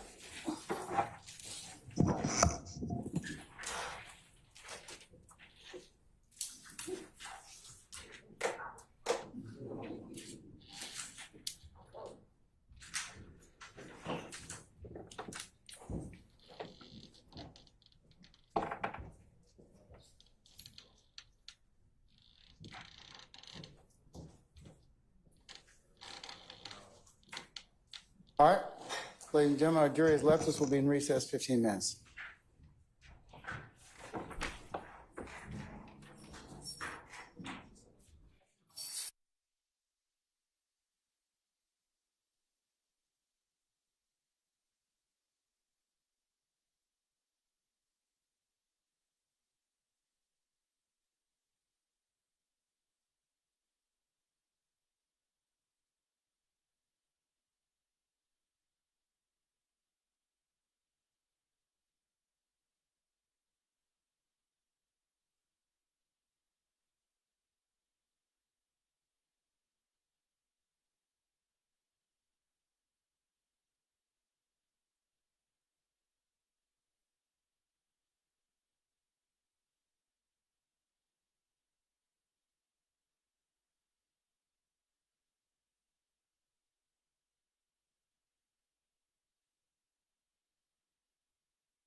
Your Honor, may one of us approach just very briefly the defense? Sure.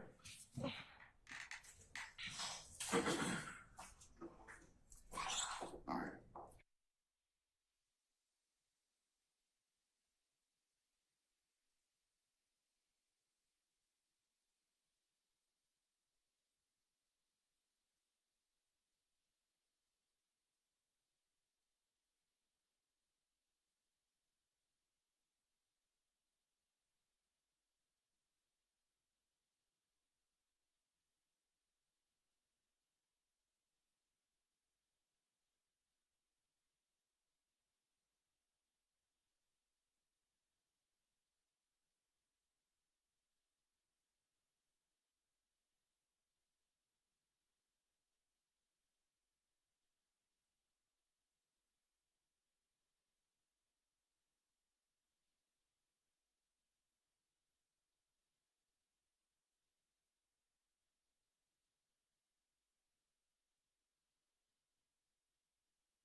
All right, Sergeant Ingram, summon our jurors, please, sir.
Mr. Copeland.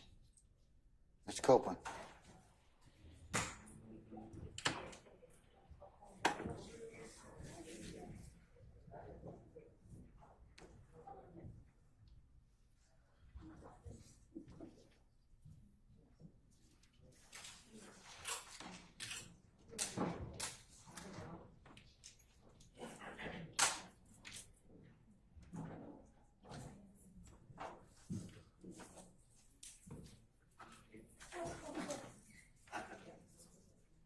All right, ladies and gentlemen, please be seated. All right, thank you, Sergeant Ingram. All right, Ms. Hilton, you may proceed when ready, madam. Sorry. Thank you, Your Honor. We're going to resume playing at 2:43:14. All right.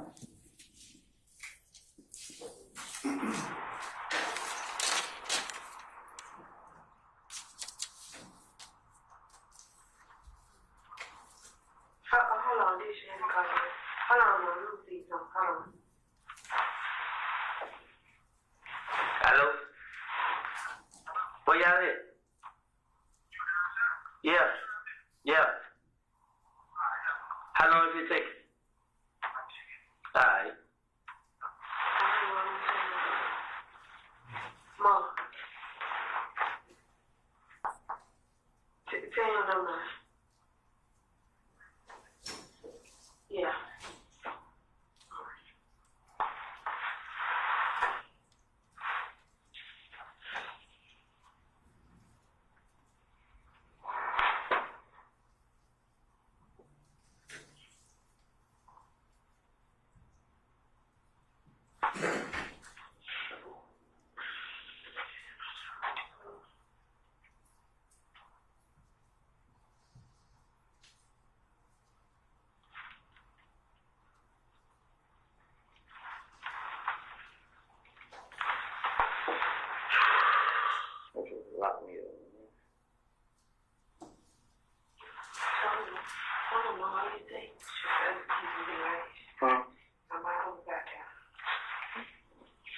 why lie, bro? Give it down. Y'all ain't get hurt. I don't care, bro. It is what it is, man.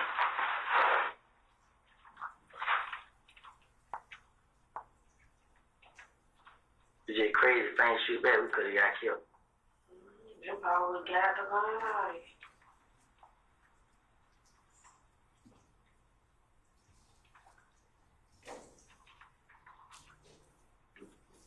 You should have told them. That lady told you.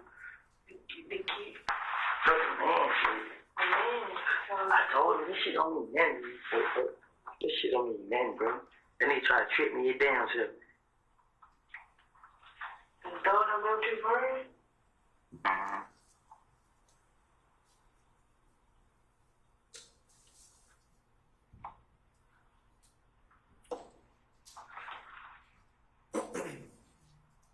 Yeah, Paul.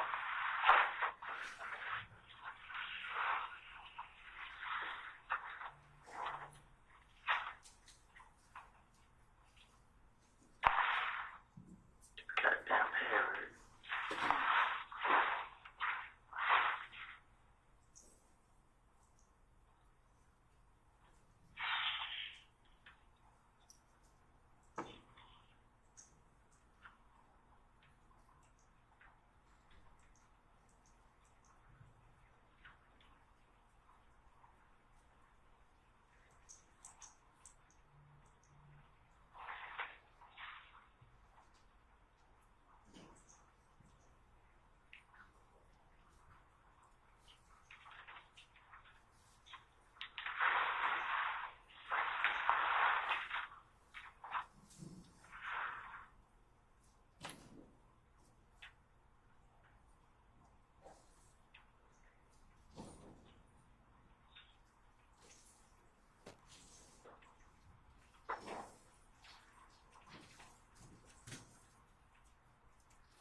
She looked familiar.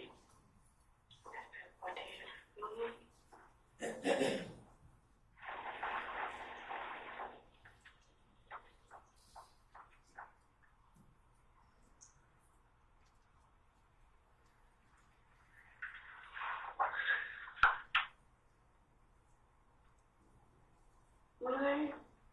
What? This is dad. This is dad. Oh, you know the person? This girl? This what we jet? You know him? He must be fine now. You want to call? Call? You want to call? Why you say you want to call me? He didn't go to call. You ain't go to call. I know I did. Let me see. Shut me up.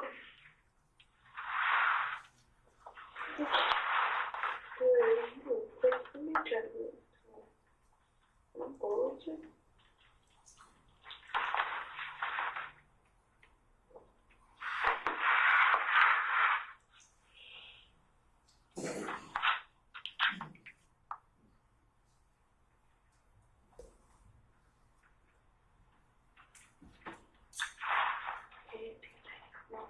Huh?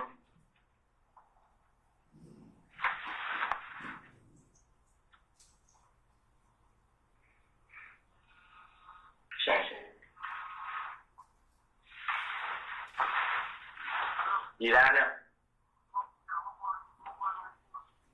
Like, you know how you going to pretrial? Like, you know how they lock you up to take? Now you gotta come pretrial, like come inside pretrial. You remember they walked through the end of this?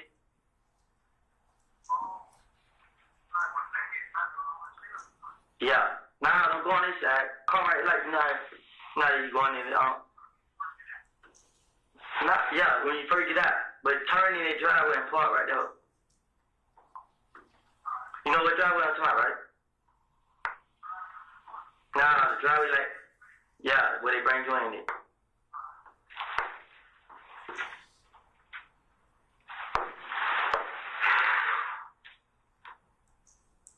I got pee, man.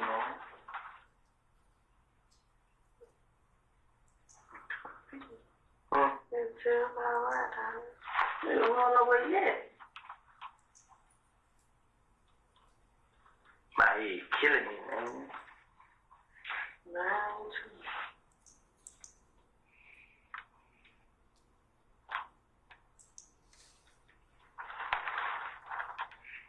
No matter where it go, I'ma lose you where it go. I tell them, take it, I'm going to jail. I mean, and he go to jail. When he go to jail, boom. He don't tell everybody I told him. You let them have it. I got the things my friends need. You know what I'm saying? Shit on the, I mean, this shit lame, you know?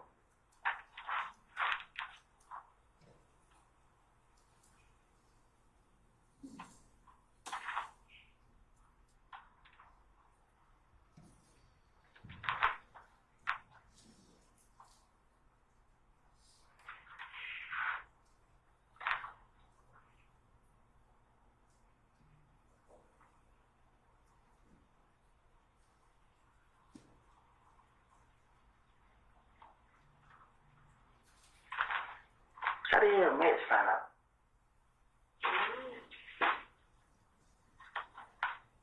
This shit's set up, bro. Everything. You think I'm too tall. I think I'm too tall. So she's like, I think she said it's not like I'm too. No. Sharia said she called Motu. Sharia got more? I think she said she called. I mean, that's right. Yeah, y'all find out.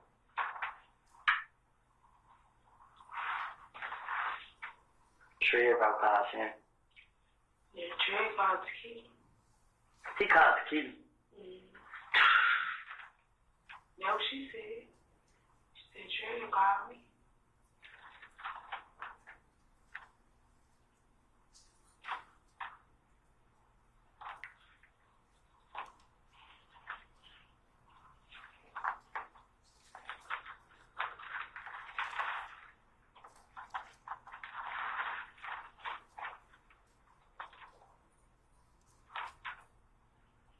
That's old nigga fast, too. You know?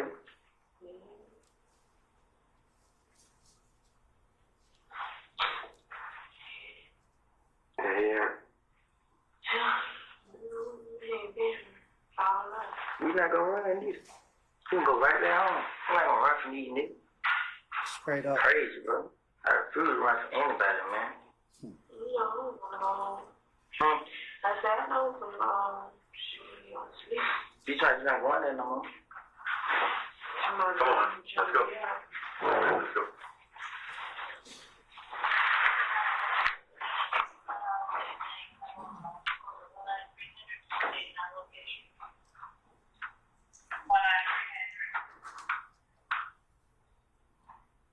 And we're going to stop the playing at 2:53:36.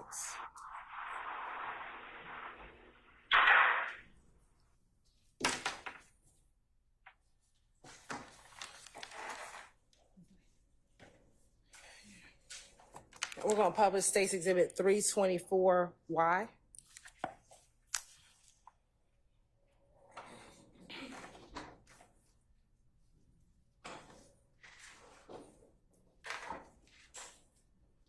Mr. Copeland, on the screen is 324. It's already been admitted, madam. It's already been admitted.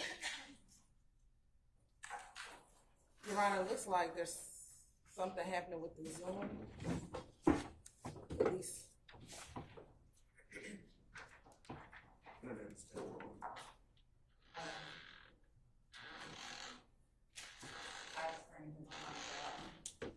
Our screen is blanked out and this screen over here.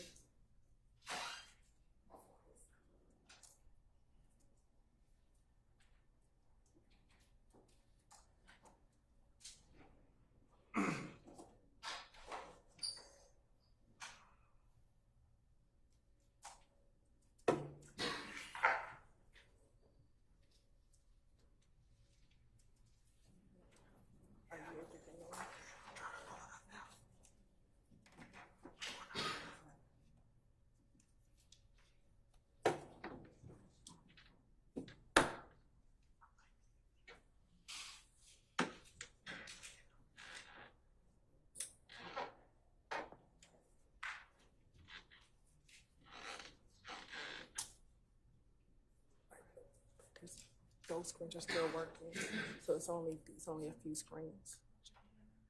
Oh, Your Honor, every time we're trying to publish something, it's restarting everything on our Zoom.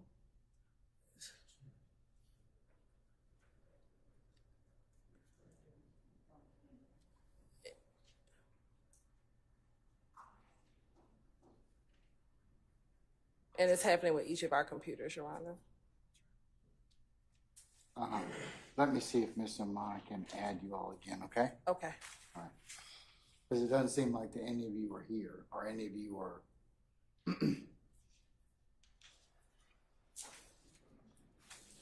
Just going to recess in place and call her.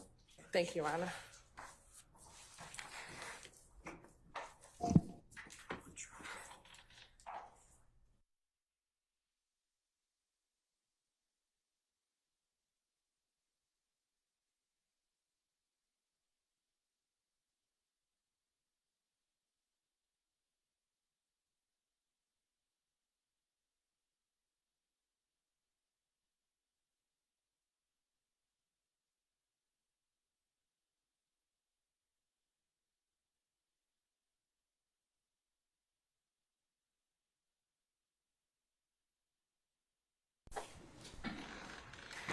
Your Honor, given the state's state's announcement to the court earlier.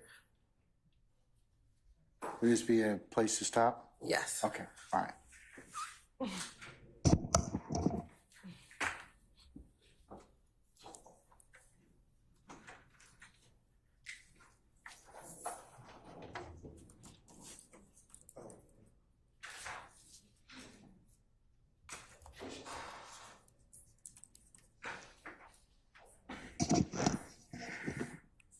Ladies and gentlemen, this might be an appropriate time for us to recess for the day since we had, I've had a conversation with counsel. This might be a place to stop. So we're going to go ahead and just recess you till tomorrow morning. You'll need to be here for 9:30 for anticipated 10 o'clock start time. And tomorrow we will work from probably about 10 or 10-ish to about 2. And that'll be the extent of our workday, okay? All right, Mr. Copeland, we'll see you tomorrow morning at 9:30, okay? All right, thank you, sir.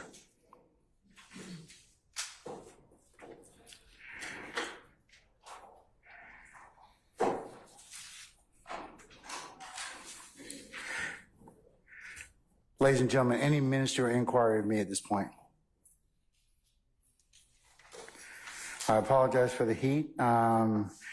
I have arranged for our space to be deep cleaned. That'll occur after we leave for today, okay? So, and then more updates as of tomorrow, all right? Okay, so unless you have anything in ministerial nature of me, let's review. When you go back to your headquarters, do not leave your notepads in the basket. Do not have any conversations one way or another in ones and twos, or as you go to any other place, or you sit back in there, wait on us. It will be a violation for you to recap, handicap, or otherwise review the testimony or review your notes with each other as you have not begun to consider this case in the manner and fashion that the court will instruct you on when we get to that particular stage. So it will be a violation for you to engage in any of those particular activities. Remember, ladies and gentlemen, you are not permitted to go to any scenes or any locations that you may have heard testimony on thus far.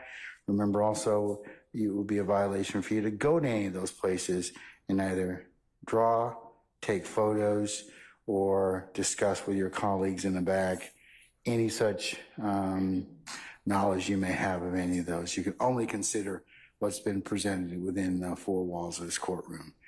In that respect, ladies and gentlemen, remember you're also not to go to any third-party sites, consult any reference materials, phone a friend or anybody else to otherwise aid or augment in your understanding of what you may have heard within this courtroom. You can only consider what's been presented within the four walls of this courtroom for your consideration. And remember, ladies and gentlemen, it would be a violation for you to also view on any platform of social media or the news media recaps or accounts of this particular trial, as you can only consider what's presented in court for your consideration.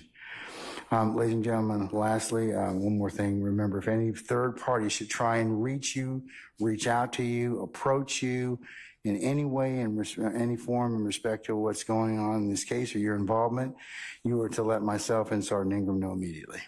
And then lastly, ladies and gentlemen, thank you for your patience and thank you for the attention that you have given and otherwise are continuing to give and will give to the consideration of this matter. Is there anything else of me for today? All right, ladies and gentlemen, we'll see you tomorrow morning for 9:30, and we'll see where the day leads us at that point. All rise.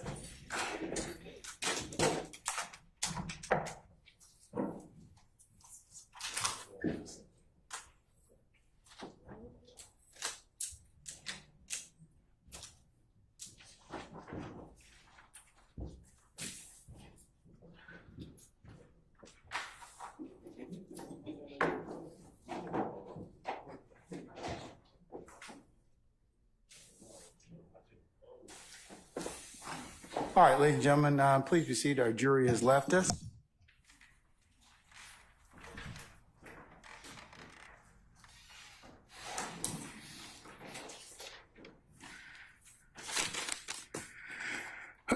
All right, Ms. Hilton, what other business, if any, do you need to take up with the court? Your Honor, if defense counsel wants to provide to the state for at least the January 28th and February 21st interview. The January 28, 2015 and Yes. February what? 21st, 2015 interviews, the portion that they think could be needs to be redacted, they can get that over to us this evening. We can look at it and I believe, hopefully determine which ones we agree with and then only have to litigate over that we do not agree with. All right. Okay, counsels, and for the defense, any issues as to relates to what the state's proffer is? They're going to apparently send you the redactions for the January 28th and February 21st, 2015 interviews. No, we were hoping that they would send us what they believe should be redacted. Okay. Do you have what you would consider to be subject to redaction, Mr. Sharp, or any other counsel?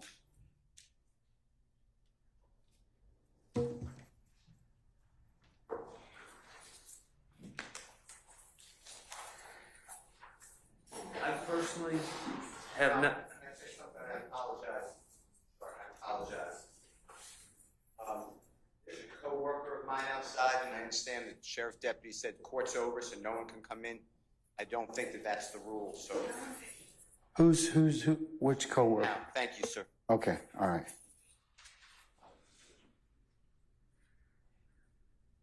Okay, all right. So, as I understand it, the order that the state is proposing is the January 28th and then the June 10th. January 28th and February 21st. And if we're only going until 2 tomorrow, I think those would be the only ones we would get into. And then June 10th will probably be on Thursday. Okay, I have been putting my efforts into June 10th. But we can work on, now, does the state have any proposals? The state has given me proposals for the June 10th redactions. Does the state have any thoughts or proposals about the 2 that they're planning on going into tomorrow? We don't, given what his testimony is, we intended to play the entirety of it. There may be 1 or 2 issues that we'll review again, but we don't have any. But if there are some that defense would like us to look at, we would, like I said, look at them and review those. Okay. I will talk to my colleagues and we will get back to the state as soon as we have an answer. How long is the interviews on the 28th of January and February 21st? January 28th is approximately a little shy of 3 hours. And February 21st,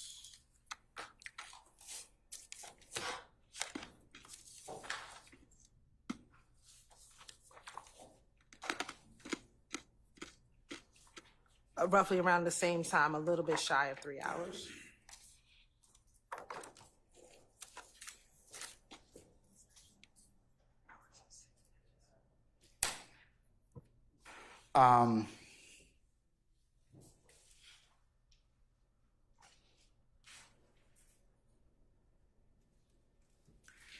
And can you tell me the June 10th of what year interview? 2015. June 10th, 2015 is 9 hours in duration.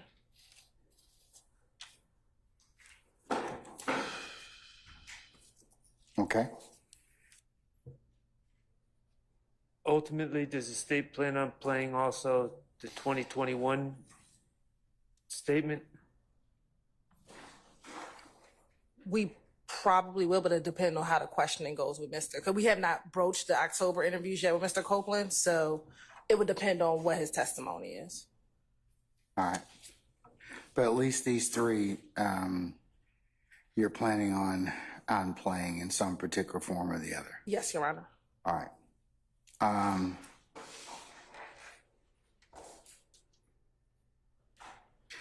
Have you identified any other than, well, have you identified those portions that you believe to be objectionable on either the January 28th or February 21st interviews, Mr. Sharp?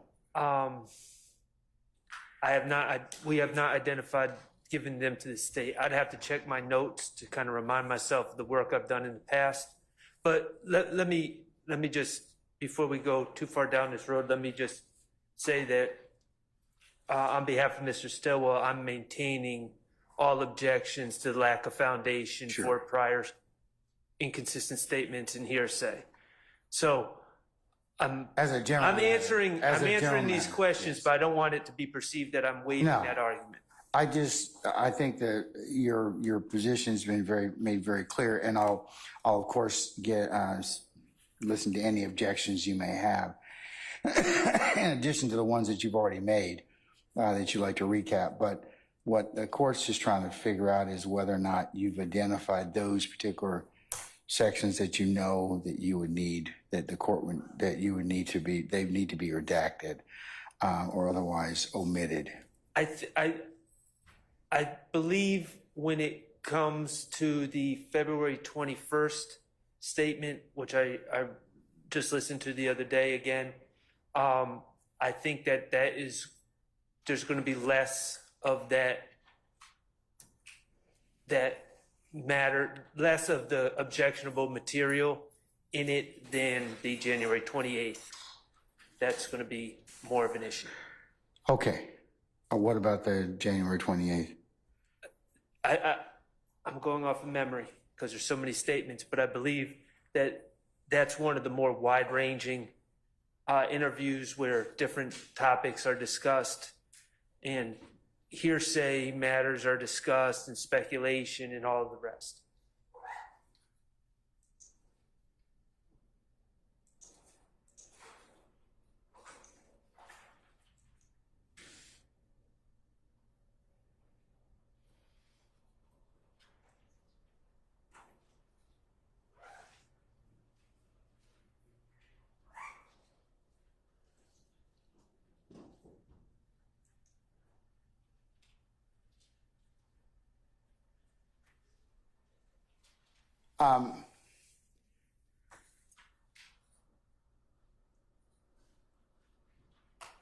Don't go anywhere.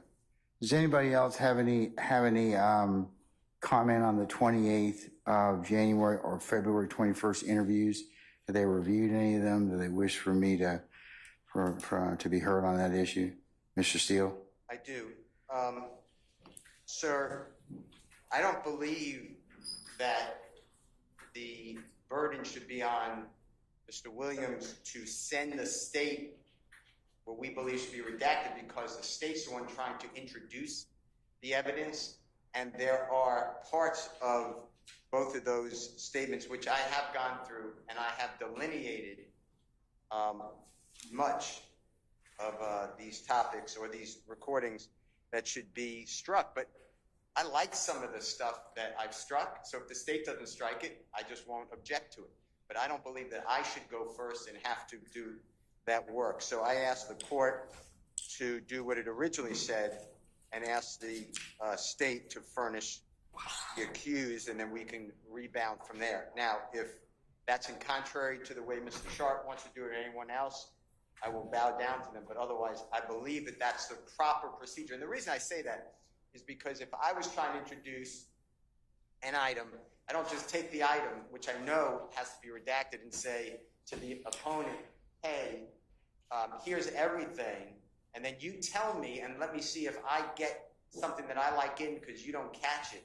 I don't think that's how it's supposed to be. So I think a good faith belief and redaction by the state needs to be done first.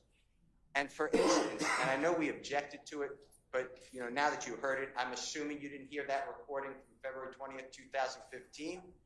That is State's Exhibit number 378YC.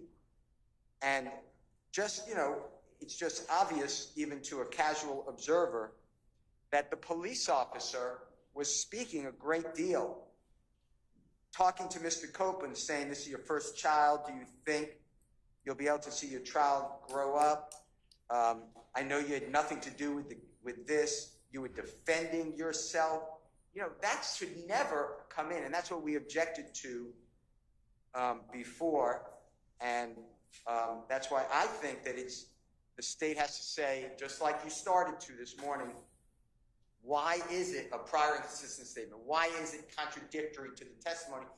And then you can play those portions, but you don't just get to, I don't know what the expression is, throw away the bathwater with the child or throw away the child with the bathwater, but that's what it appears to me. So I have those two items that I'd like the court to consider. Okay. To answer your question directly, though, yes, I have done it. I do have redactions, but I don't think that it's right. Okay. The court's concern is that given, I'm in concurrence with that the state needs to provide you with the redactions and you all can go through it. My concern is it worth us bringing the jury tomorrow? That's my concern, is that might as well, if you all are going to, if I'm going to have to weigh in on the admissibility of various statements from the 28th and of January of 2015 and February 21st of 15, then it might just be more appropriate to let our jurors just not come in tomorrow and have them come in on Thursday. The other thing that I'm of the opinion of is that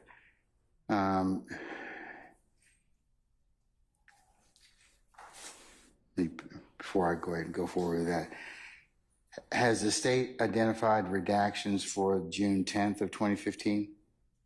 Yes, Your Honor. We provided the June 10th ones yesterday evening, and then we resubmitted them this morning when we learned that. Okay, so it's possible maybe I can go through the redactions, at least in some particular order for tomorrow, tomorrow, and then our jurors can listen to whatever it is they can listen to on Thursday. Friday, as you recall, or just to remind you,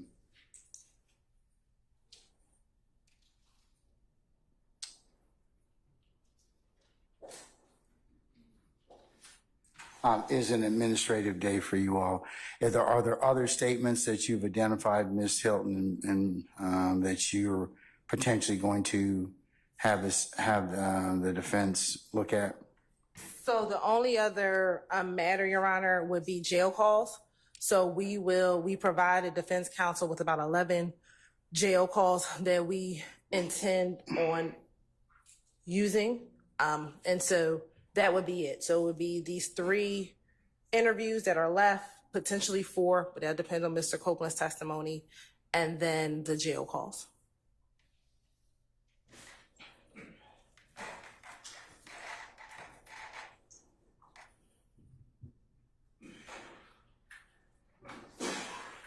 Okay.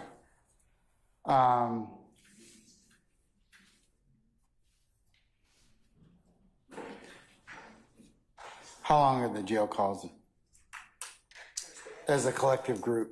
They're 11 and 15 minutes, so. 15 minutes each? Yes.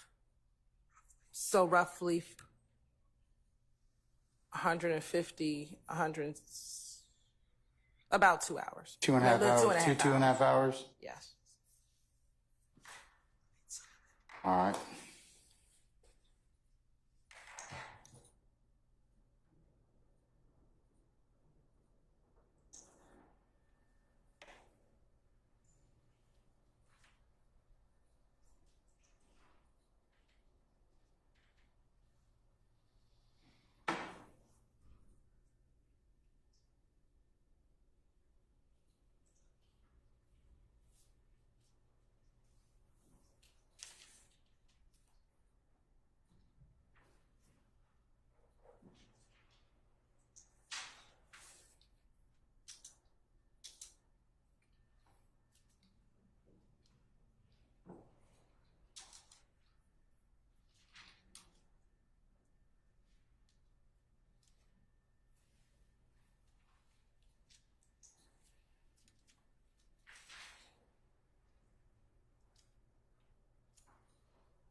All right, counsel, is anything further? What I think I'm going to do is, unless you have some strong objection to the contract, I'm going to excuse our jurors for tomorrow and tell them they can come in on Thursday.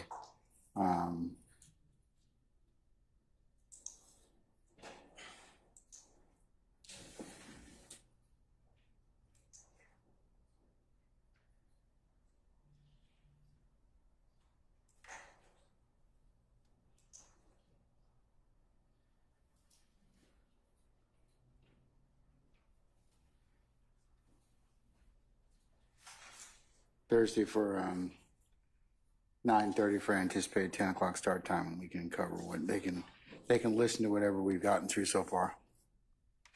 No objection from the state, Your Honor. Anything from the defendants?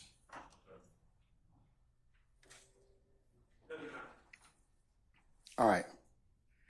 Okay. Anything else I need to take up with you all before we recess?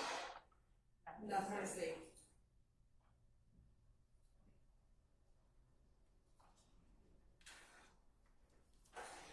This is being filed, and I just want to serve state and the court. But it's being filed as well. This is not a filed copy. Just a courtesy copy.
Okay, we'll take it up tomorrow, Mr. Steele, okay?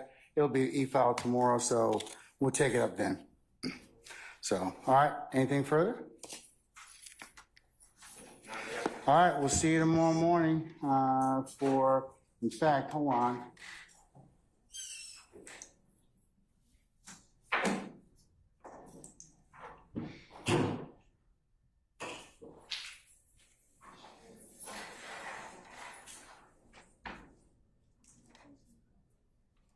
We'll see y'all tomorrow morning for 9:30, okay?